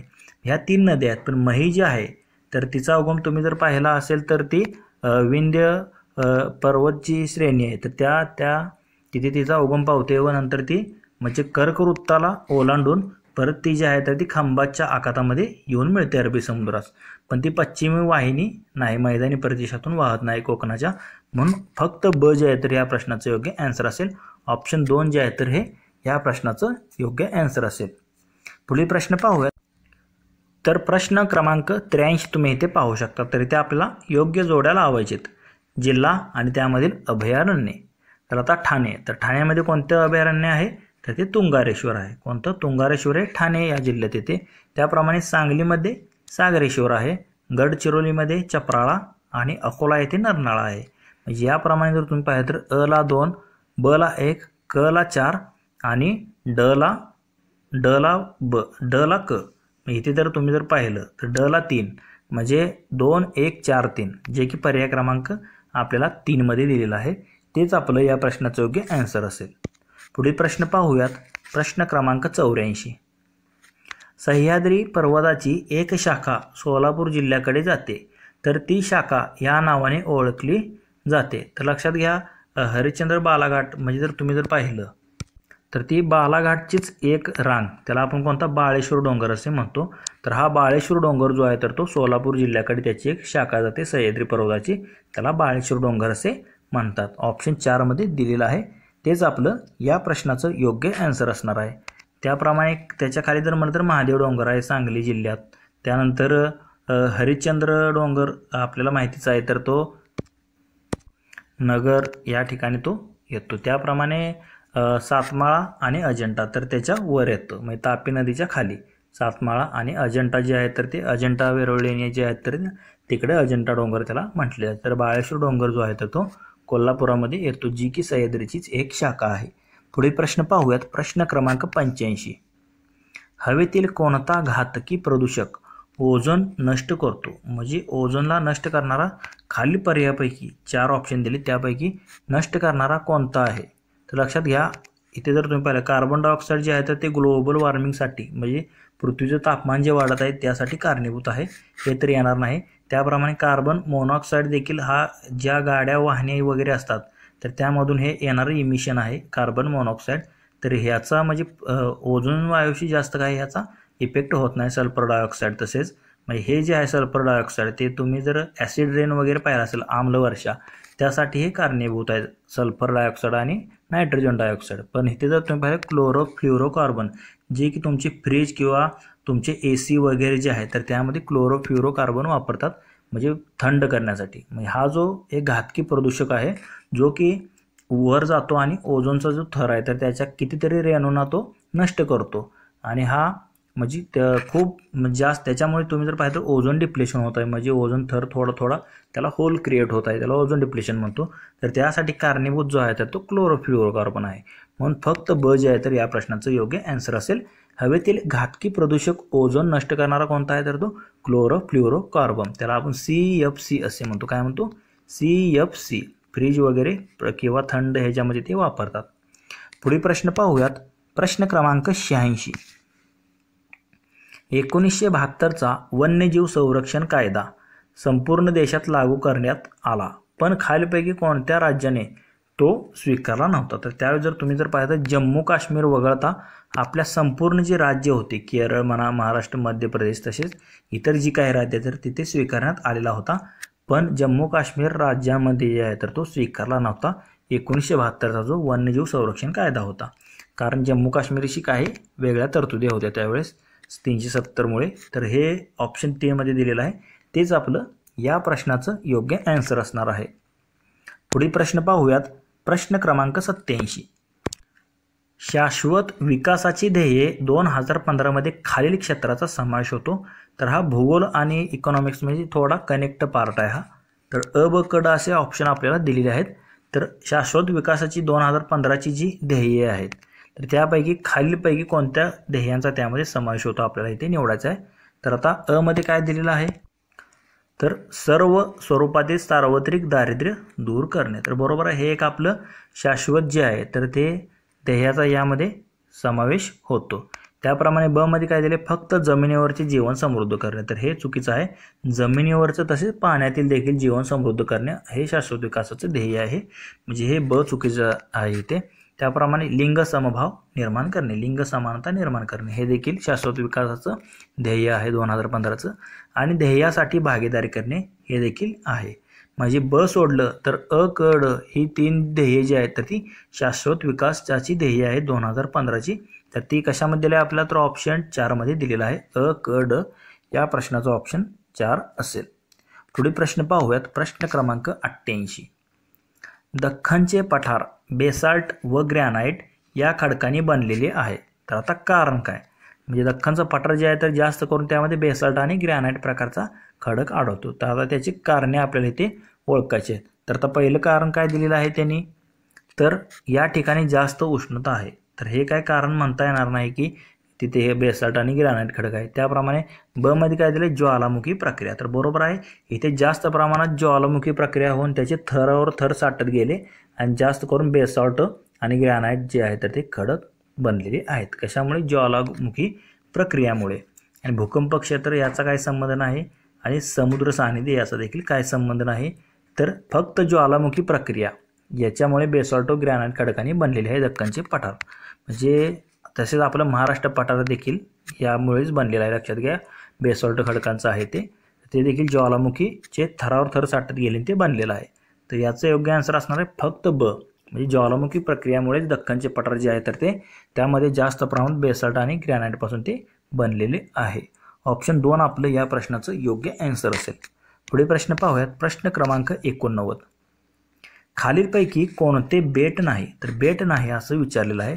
तर सालसेत, खांदेरी, उंदेरी आणि साल्हेर. तर ह्या 4 प्रश्नांपैकी जर विचार केला तर फक्त साल्हेर जे आहे तर ते काय आहे, बेट नाही आहे. पण खांदेरी, उंदेरी त्याप्रमाणे सालसेत ही जी आहे तर ती ही बेटे आहेत, खांदेरी, उंदेरी आणि सालसेत. पण साल्हेर जे आहे तर ते बेट नाही. तर साल्हेर हे उंच म्हणजे पर्वत आहे, तुम्ही पाहिलं असेल. दुसरं मोठं शिखर आहे, 1567 मीटर याची हाईट आहे. म्हणजे महाराष्ट्रातील कळसुबाई नंतर जर तुम्ही पाहिलं तर साल्हेर हे एक शिखर आहे, ते बेट नाही. म्हणून ऑप्शन ड जे आहे तर ते फक्त ड जे आहे तर ते बरोबर असणार आहे. म्हणजे काय दिलं आपलं, बेट नाही असं ओळखायचं होतं. म्हणजे साल्हेर हे बेट नाही कारण ते एक शिखर आहे उंच. म्हणून ऑप्शन 3 आपल्या या प्रश्नाचं योग्य आन्सर असेल फक्त ड बरोबर आहे. कारण बाकीची जर अ, क, ब ही जर पाहिजे तर ती बेटे आहेत, तर बेटे नाही असं विचारलेलं म्हणून तेच आपलं योग्य आन्सर असणार आहे. पुढील प्रश्न पाहूयात. तर भूगोलशी संबंधित हा आपला शेवटचा प्रश्न आहे. तर प्रश्न क्रमांक 90 इथे तुम्ही पाहू शकता. तर काय दिलेलं आपल्याला, भारतात एकूण 20 कृषी परिस्थितिकी विभाग तयार केलेले आहेत. त्यापैकी 6 कृषी परिस्थितिकी विभाग महाराष्ट्रात येतात. तर महाराष्ट्रातील कोणत्या भागाचा समावेश ॲग्रो इको रिजन नंबर 19 मध्ये होतो. तर आता इथे अ, ब, क, ड अशी 4 आपल्याला म्हणजे वाक्य दिलेली आहेत, त्यापैकी आपल्याला योग्य ओळखायचे आहेत. तर काय दिले, कोकणातील तांबड्या व जांभ्या मृदेचा भाग. तर तो जो आहे तर तो ॲग्रो इको रिजन नंबर 19 मध्ये येतो. कोणता, कोकणातील तांबड्या व जांभ्या मृदेचा भाग. ब मध्ये काय दिले, चंद्रपूर व गडचिरोली जिल्ह्यातील तांब्या मृदेचा प्रदेश हा येत नाही. गडचिरोली जिल्ह्याचा पूर्व भाग येत नाही, फक्त कोकणातील येतो. यामध्ये कशामध्ये, ॲग्रो इको रिजन 19 मध्ये कोकणातील तांबड्या व जांभ्या मृदेचा भागच येतो फक्त. म्हणजेच फक्त अ जे आहे तर या प्रश्नाचं योग्य आन्सर असणार आहे. ऑप्शन 1 मध्येच दिलेलं आहे ते फक्त अ, तेच आपलं या प्रश्नाचं योग्य आन्सर. तर प्रश्न क्रमांक 91 तुम्ही इथे पाहू शकतात. आंतरराष्ट्रीय नाणेनिधी संबंधित खालीलपैकी कोणते विधाने योग्य की अयोग्य आहेत आपल्याला असं विचारलेलं आहे. तर आंतरराष्ट्रीय नाणेनिधीमध्ये ज्याला आपण IMF असे म्हणतो, इंटरनॅशनल मॉनिटरी फंड, तर त्याच्या संबंधित आपल्याला अयोग्य विधाने कोणती आहेत खालीलपैकी ओळखायची आहेत. तर अ, ब, क, ड अशी आपल्याला विधाने दिलेली आहेत. तर आता पहिलं विधान काय आहे, सदस्य देशांचा स्थिर विनिमय दरासह चलन परिवर्तनीयतेची स्थापना व देखभाल. तर हे बरोबर आहे, तर त्याच्याशी संबंधित आहे. त्याप्रमाणे परकीय चलनावरील नियंत्रणे कमी किंवा संपूर्णपणे नाहीशी करण्यासाठी मदत करणे. बरोबर आहे, परकीय जी चलने असतात त्यावर नियंत्रण कमी किंवा संपूर्णपणे नाहीशी करण्यासाठी जे आहे तर ती मदत करणे. त्याप्रमाणे गरीब देशांना पुनर्रचना आणि विकासासाठी सहाय्य करणे. तर हे जे आहे तर ते त्यामध्ये त्यांचं म्हणजे संबंध आहे. गरीब देशांना पुनर्रचना आणि विकासासाठी सहाय्य करणे हे काही त्यांच्याशी संबंधित नाही, म्हणजे हे जे आहे तर ते अयोग्य असेल. त्याप्रमाणे ड मध्ये काय दिले, बहुपक्षीय व्यापार व देयक यांचा व्यापक विस्तार करण्यास मदत करणे, हे देखील योग्य आहे. फक्त गरीब देशांना पुनर्रचना आणि विकासासाठी सहाय्य करणे ते वर्ल्ड बँक करते, IMF करत नाही. तर हे क जे आहे तर त्यामध्ये येत नाही, ते अयोग्य दिलेलं आहे त्याच्या संबंधित, म्हणून ऑप्शन 3 मध्ये दिलेलं आहे, तेच आपलं या प्रश्नाचं योग्य आन्सर असेल. तर पुढील प्रश्न पाहूयात. प्रश्न क्रमांक 92. लीड्स 2022च्या सर्वेक्षण अहवालानुसार खालीलपैकी कोणती राज्ये फास्ट मूव्हर्स कामगिरी श्रेणीमध्ये आहेत? म्हणजे फास्ट मूव्हर्स कामगिरीमध्ये असलेली राज्ये ओळखायची आहेत. तर ऑप्शन दिलेत हरियाणा, केरळ, राजस्थान आणि तमिळनाडू. तर फास्ट मूव्हर्समध्ये कोण कोण येतात? तर केरळ व राजस्थान यांचा जो आहे तर त्यावेळेस म्हणजे फास्ट मूव्हर्समध्ये समावेश झाला होता, केरळ आणि राजस्थान. म्हणजे ब व क या प्रश्नाचं आपलं योग्य आन्सर असेल हरियाणा व तमिळनाडू नाही, तर केरळ आणि राजस्थान, ब व क. पुढील प्रश्न पाहूयात. प्रश्न क्रमांक 93. लघु उद्योग भारतीय अर्थव्यवस्थेत खूप महत्त्वाची भूमिका बजावतात, तर कारण काय? लघु उद्योग म्हणजे स्मॉल स्केल इंडस्ट्रीज म्हणतो, तर ते खूप महत्त्वाची भूमिका आपल्या म्हणजे भारतीय अर्थव्यवस्थेत बजावत असतात. तर त्याचं मुख्य कारण काय आहे? तर पहिलं काय दिले, अधिक रोजगार निर्मिती करतात, बरोबर आहे. जास्त करून रोजगार निर्मिती हे लघु उद्योग करतात. राष्ट्रीय उत्पन्नाचे समान वितरण असते यामध्ये, आणि कमी औद्योगिक वादविवाद कमी असतात, म्हणजे छोट्या असल्यामुळे, लघु उद्योग असल्यामुळे. म्हणजे वरीलपैकी सर्व जे आहे तर ते लघु उद्योग जे आहे तर ते भारतीय अर्थव्यवस्थेत खूप महत्त्वाची भूमिका बजावतात. वरीलपैकी तिन्ही कारणे आपल्याला देता येतील. ऑप्शन 4 आपलं या प्रश्नाचं योग्य आन्सर असेल. पुढील प्रश्न पाहूयात. प्रश्न क्रमांक 94. अनुच्छेद 275 अंतर्गत दिली जाणारी अनुदाने आणि त्यांचे प्रमाण टिंब-टिंबकडून निश्चित केले जाते. म्हणजे 275 अंतर्गत जे राज्याला जे अनुदाने दिली जातात केंद्राकडून, तर ती अनुदाने ठरवतो कोण? म्हणजे कोणाकडून जे आहे तर ती निश्चित केली जातात असं आपल्याला विचारलं आहे. तर ती कोण निश्चित करते? तर वित्त आयोग जो आहे 280 नुसार आपल्याला माहिती आहे वित्त आयोग असतो, तर तो वित्त आयोग जो आहे तर तो ठरवतो 275 अंतर्गत जी अनुदाने दिली जातात तर त्यांचे प्रमाण राज्याला किती द्यायचं अनुदान हे वित्त आयोग ठरवत असतो. म्हणजे ऑप्शन 1 आपलं या प्रश्नाचं योग्य आन्सर असेल. पुढील प्रश्न पाहूयात. प्रश्न क्रमांक 95. तर खालील विधाने विचारात घ्या. तर अ, ब, क अशी आपल्याला 3 विधाने दिलेली आहेत. तर वरीलपैकी कोणते किंवा कोणती विधाने बरोबर आहेत? तर हे आधी वाचून घ्यायचं, कारण आपण विधाने सोडून परत हे वाचतो म्हणजे वेळ वाया जातो. तर काय विचारलंय, बरोबर ओळखायचं आहे का चूक ओळखायचं? तर हे आधी वाचून घ्यायचं.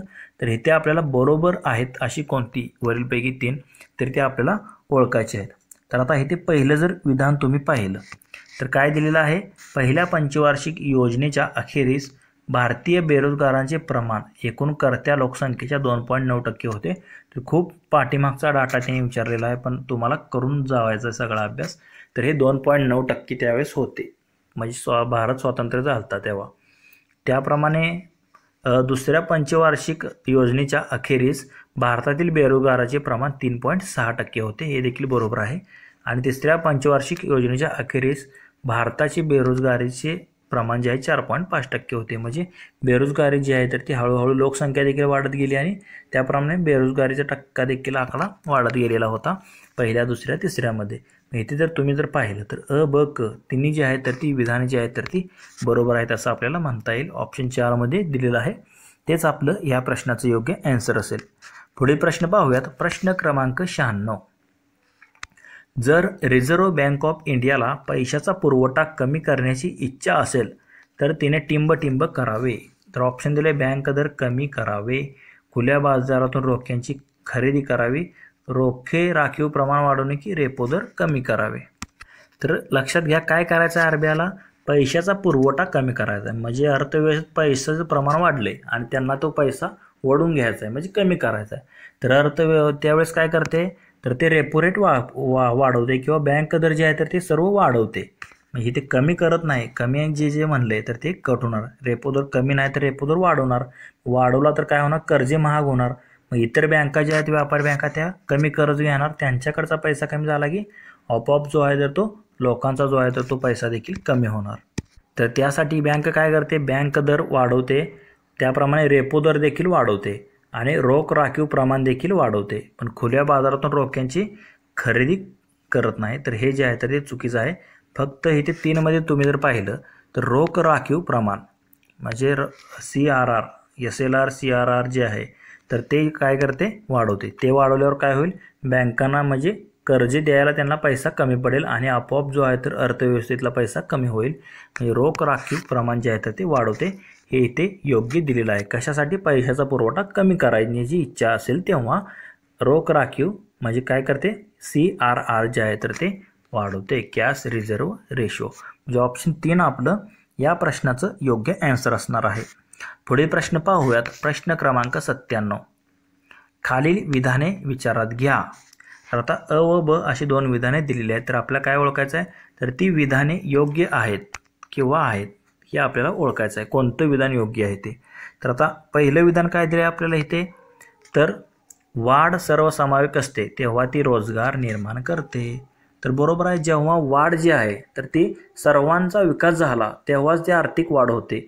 सगळीकडून जर ते झाली तर ती काय करते, मग आता आर्थिक जर वाढ झाली तर सर्वसमावेशक जर असेल तर काय होते, जास्त रोजगार निर्मिती होते. मग हे विधान योग्य आहे. ब मध्ये काय दिले, नियतकालिक श्रमशक्ती सर्वेक्षण दर्शवते की सप्टेंबर 2021 व सप्टेंबर 2022 मध्ये संपलेल्या तिमाहीत 15 वर्ष आणि त्याहून अधिक वयाच्या लोकांसाठी शहरी बेरोजगारीचा दर 7.2% 9.8% वाढलेला आहे. तर हे आकडे जे होते 2021-22 मध्ये ते थोडे चुकीचे दिले होते त्यावेळेस. म्हणजे फक्त अ जे विधान जे आहे तर ते योग्य दिलेलं होतं त्यांनी. फक्त अयोग्य आहे हे आपलं या प्रश्नाचं योग्य आन्सर असेल. तर पुढील प्रश्न पाहूयात. प्रश्न क्रमांक 98. फिलिप्सचा वक्र हा कशासाठी उपयुक्त आहे. तर लक्षात घ्या, हे जर तुम्ही पाहिलं तर आत्ताची राज्यसेवा पूर्व परीक्षा झाली आहे तर त्या म्हणजे गेल्या वर्षी 2023ची त्या राज्यसेवा पूर्व परीक्षेला देखील फिलिप्सच्या वक्रावरती प्रश्न आले होता. म्हणजे आत्ताच्या ज्या तुमच्या राज्यसेवा पूर्व परीक्षा झाली असेल तर त्याचे प्रश्न तुमच्या कंबाईनच्या मेन्सला म्हणजे त्याच्याशी संबंधित विचारू शकतात. हे तुम्ही आता लक्षात घ्या, कारण त्यातले जे राज्यसेवेला जे प्रीला विचारले ते कंबाईनला मेन्सला विचारण्याची शक्यता जास्त असते. तर ते प्रश्न तुम्ही व्यवस्थित करून जावा. तर त्याच्याही संबंधित एखादा मुद्दा तिथला उचलून तिकडे मांडला जातो. तर फिलिप्सचा वक्र आलेला होता 2023च्या परीक्षेमध्ये. तर हा कशासाठी उपयुक्त आहे, तर बेरोजगारी आणि भाववाढीशी संबंधित आहे. हे पण काय करते, तर अल्पकालीन बदलांचे विश्लेषण दाखवतं. मी फक्त इथे ऑप्शन 4 मध्ये आपल्याला दिलेलं आहे. तर बेरोजगारी आणि भाव वाढ किंवा किंमत वाढ त्याला म्हणतो.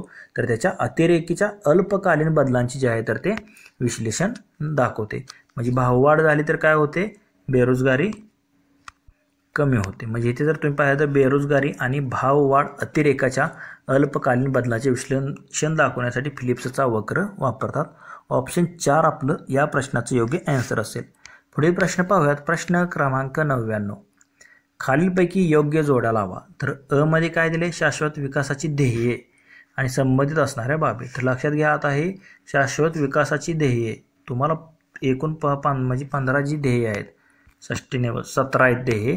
तर ती तुम्हाला पाठ असणे गरजेचे आहेत क्रमांकानुसार. आता लक्षात बघा, डीपमध्ये प्रश्न विचारलेला आहे. तर शाश्वत विकासाचे ध्येय क्रमांक 10. तर ध्येय क्रमांक 10 जे आहे तर ते कोणतं आहे, तर ते असमानता कमी करणे असं होतं 10वं. त्याप्रमाणे जर पाहिलं तर 2 नंबरमध्ये काय आहे, शाश्वत विकासाचे ध्येय क्रमांक 13. तर ते होतं हवामान क्रियेशी संबंधित. त्याप्रमाणे शाश्वत विकासाचे ध्येय क्रमांक 14 जे आहे तर ते पाण्याखालील जीवन याच्याशी संबंधित आहे 14वं. आणि 15वं कशाशी संबंधित होतं, तर ते होतं जमिनीवरील जीवन. म्हणजे 14वं पाण्याखालील आणि 15वं जमिनीवरील जीवन असं होतं. म्हणजे 3, 1, 4, 2 याप्रमाणे जर तुम्ही जर जोड्या पाहिल्या इथे तर कशामध्ये दिलेत, तर ऑप्शन 4 मध्ये तुम्ही पाहू शकता इथे दिलेला आहे. अ ला 3, ब ला 1, क ला 4 म्हणजे पाण्याखालील जीवन आणि 15 म्हणजे ते 15वं कशासाठी जमिनीवरील जीवन. म्हणजे अगोदर पाण्याखालील जीवन 14 आणि 15वं जमिनीवरील जीवन. त्यानंतर 13वं हवामान क्रिया आणि 10वं जे आहे तर ते असमानता कमी करणे. म्हणजे 3, 1, 4, 2 याप्रमाणे ऑप्शन 4 मध्ये दिलेलं आहे. तेच आपलं या प्रश्नाचं योग्य आन्सर असेल. तर आपला या पेपरचा शेवटचा प्रश्न आहे प्रश्न क्रमांक 100. तसेच तुम्हाला जर हा व्हिडिओ आवडला असेल तर लाईक करा व तसेच आपले टेलिग्राम चॅनलसुद्धा आहे, त्याची लिंक तुम्हाला डिस्क्रिप्शन बॉक्समध्ये भेटून जाईल. तिथे तुम्ही टेलिग्राम चॅनल जॉईन करा व याची PDF तसे इतर काही परीक्षेसंबंधी माहिती हवी असेल तर तिथे तुम्ही फ्रीमध्ये मिळवू शकता. तर आता इथे आपल्याला वित्त आयोग व अध्यक्ष यांच्या योग्य जोड्या लावायचे आहेत. म्हणजे कितवा वित्त आयोग आणि त्याचे अध्यक्ष कोण होते, तर हे जुने आयोग विचारलेत. म्हणजे आता सध्या जर तुम्ही पाहिलं तर आता 16वा वित्त आयोग सुरू आहे. तर 1 ते 16 पर्यंतचे जे काही अध्यक्ष आहेत ते पाठच करून जावा. एखादा तरी तुम्हाला प्रश्न या किंवा दुसऱ्या कोणत्या तरी एक्झाममध्ये तुम्हाला विचारला जाण्याची शक्यता आहे. तर ह्यावर विचारतात प्रश्न. तर इथे पहिला वित्त आयोग. आता पहिल्या वित्त आयोगाचे अध्यक्ष हे सर्वांनाच माहीत असतात. कोण होते? KC नियोगी. म्हणजे 1 साठी 2 येईल. म्हणजे 2 आणि 4 पर्याय कट झाले कारण इथे 1 ऑप्शन दिलेला आहे. त्यानंतर दुसऱ्या वित्त आयोगाचे K संथानम होते. कोण होते? K संथानम. म्हणजे दुसऱ्याला 1. तर इथे पण दुसऱ्याला 1 आहे, इथे पण दुसऱ्याला 1 आहे. तर आता तिसऱ्यावरून आपल्याला कळेल. तर तिसरा वित्त आयोग याचे अध्यक्ष कोण होते? AK चंदा होते. म्हणजे तिसऱ्याला 4. म्हणजे हा 1 नंबरचा ऑप्शन कट झाला. तिसऱ्याला 4 इथे ऑप्शन 3 मध्ये दिलेला आहे. म्हणजे चौथा जरी माहीत नसेल तुम्हाला तर इथे आन्सर निघतं 2, 1, 4. आणि चौथा वित्त आयोगाचे राहिले कोण? DPV राजमन्नार. तर राजमन्नार जे आहे तर ते चौथ्या वित्त आयोगाचे होते, लक्षात घ्या. म्हणजे 2, 1, 4, 3 हे ऑप्शन 3 मध्ये आपल्याला दिलेलं आहे. तेच आपलं या प्रश्नाचं योग्य आन्सर असेल. तर वित्त आयोगाने त्याच्या अध्यक्षाच्या जोड्या हे विचारले होतं. तर लक्षात घ्या केंद्रीय सांख्यिकी आयोग. आता त्याचे जर पाहिलं तर आज सध्याला 6वे म्हणजे त्याचा चालू आहे 6वा का 7वा. तर ते 7 अध्यक्ष CSOचे 2006 पासून म्हणजे पहिले विजय केळकर पासून ते आता जे 6 का 7 आहेत तर ते तुम्ही तोंडपाठ करून जावा. कारण त्याच्यावर देखील आता सध्याला म्हणजे या प्रकारचे प्रश्न विचारत आहेत. तर त्याच्या अध्यक्षाच्या तुम्हाला जोड्या विचारू शकतात. म्हणजे सांख्यिकी आयोगाचे पहिले अध्यक्ष, दुसरे, तिसरे, चौथे माहीत असणं तुम्हाला गरजेचं आहे. तर ते तुम्ही करून जावा असं मला वाटतं. तर मित्रांनो आपला जो MPSC गट ब चा मुख्य परीक्षेचा दिनांक 5 नोव्हेंबर 2023 साली झालेला जो पेपर सुरू होता तर त्याचा आज आपण इथे शेवटचा भाग पाहिला. अर्थव्यवस्थेशी संबंधित महत्त्वाचे असे 100 प्रश्न आपण इथे स्पष्टीकरणासहित पाहिलेले आहेत. तर तुम्हाला जर हे प्रश्न आवडले असेल तर लाईक करा, शेअर करा व असेच जर नवनवीन व्हिडिओ हवे असतील तर आपले YouTube channel ABK smart study subscribe करा व समोरील बेल आयकॉनवर प्रेस करा. धन्यवाद मित्रांनो. जय हिंद, जय महाराष्ट्र.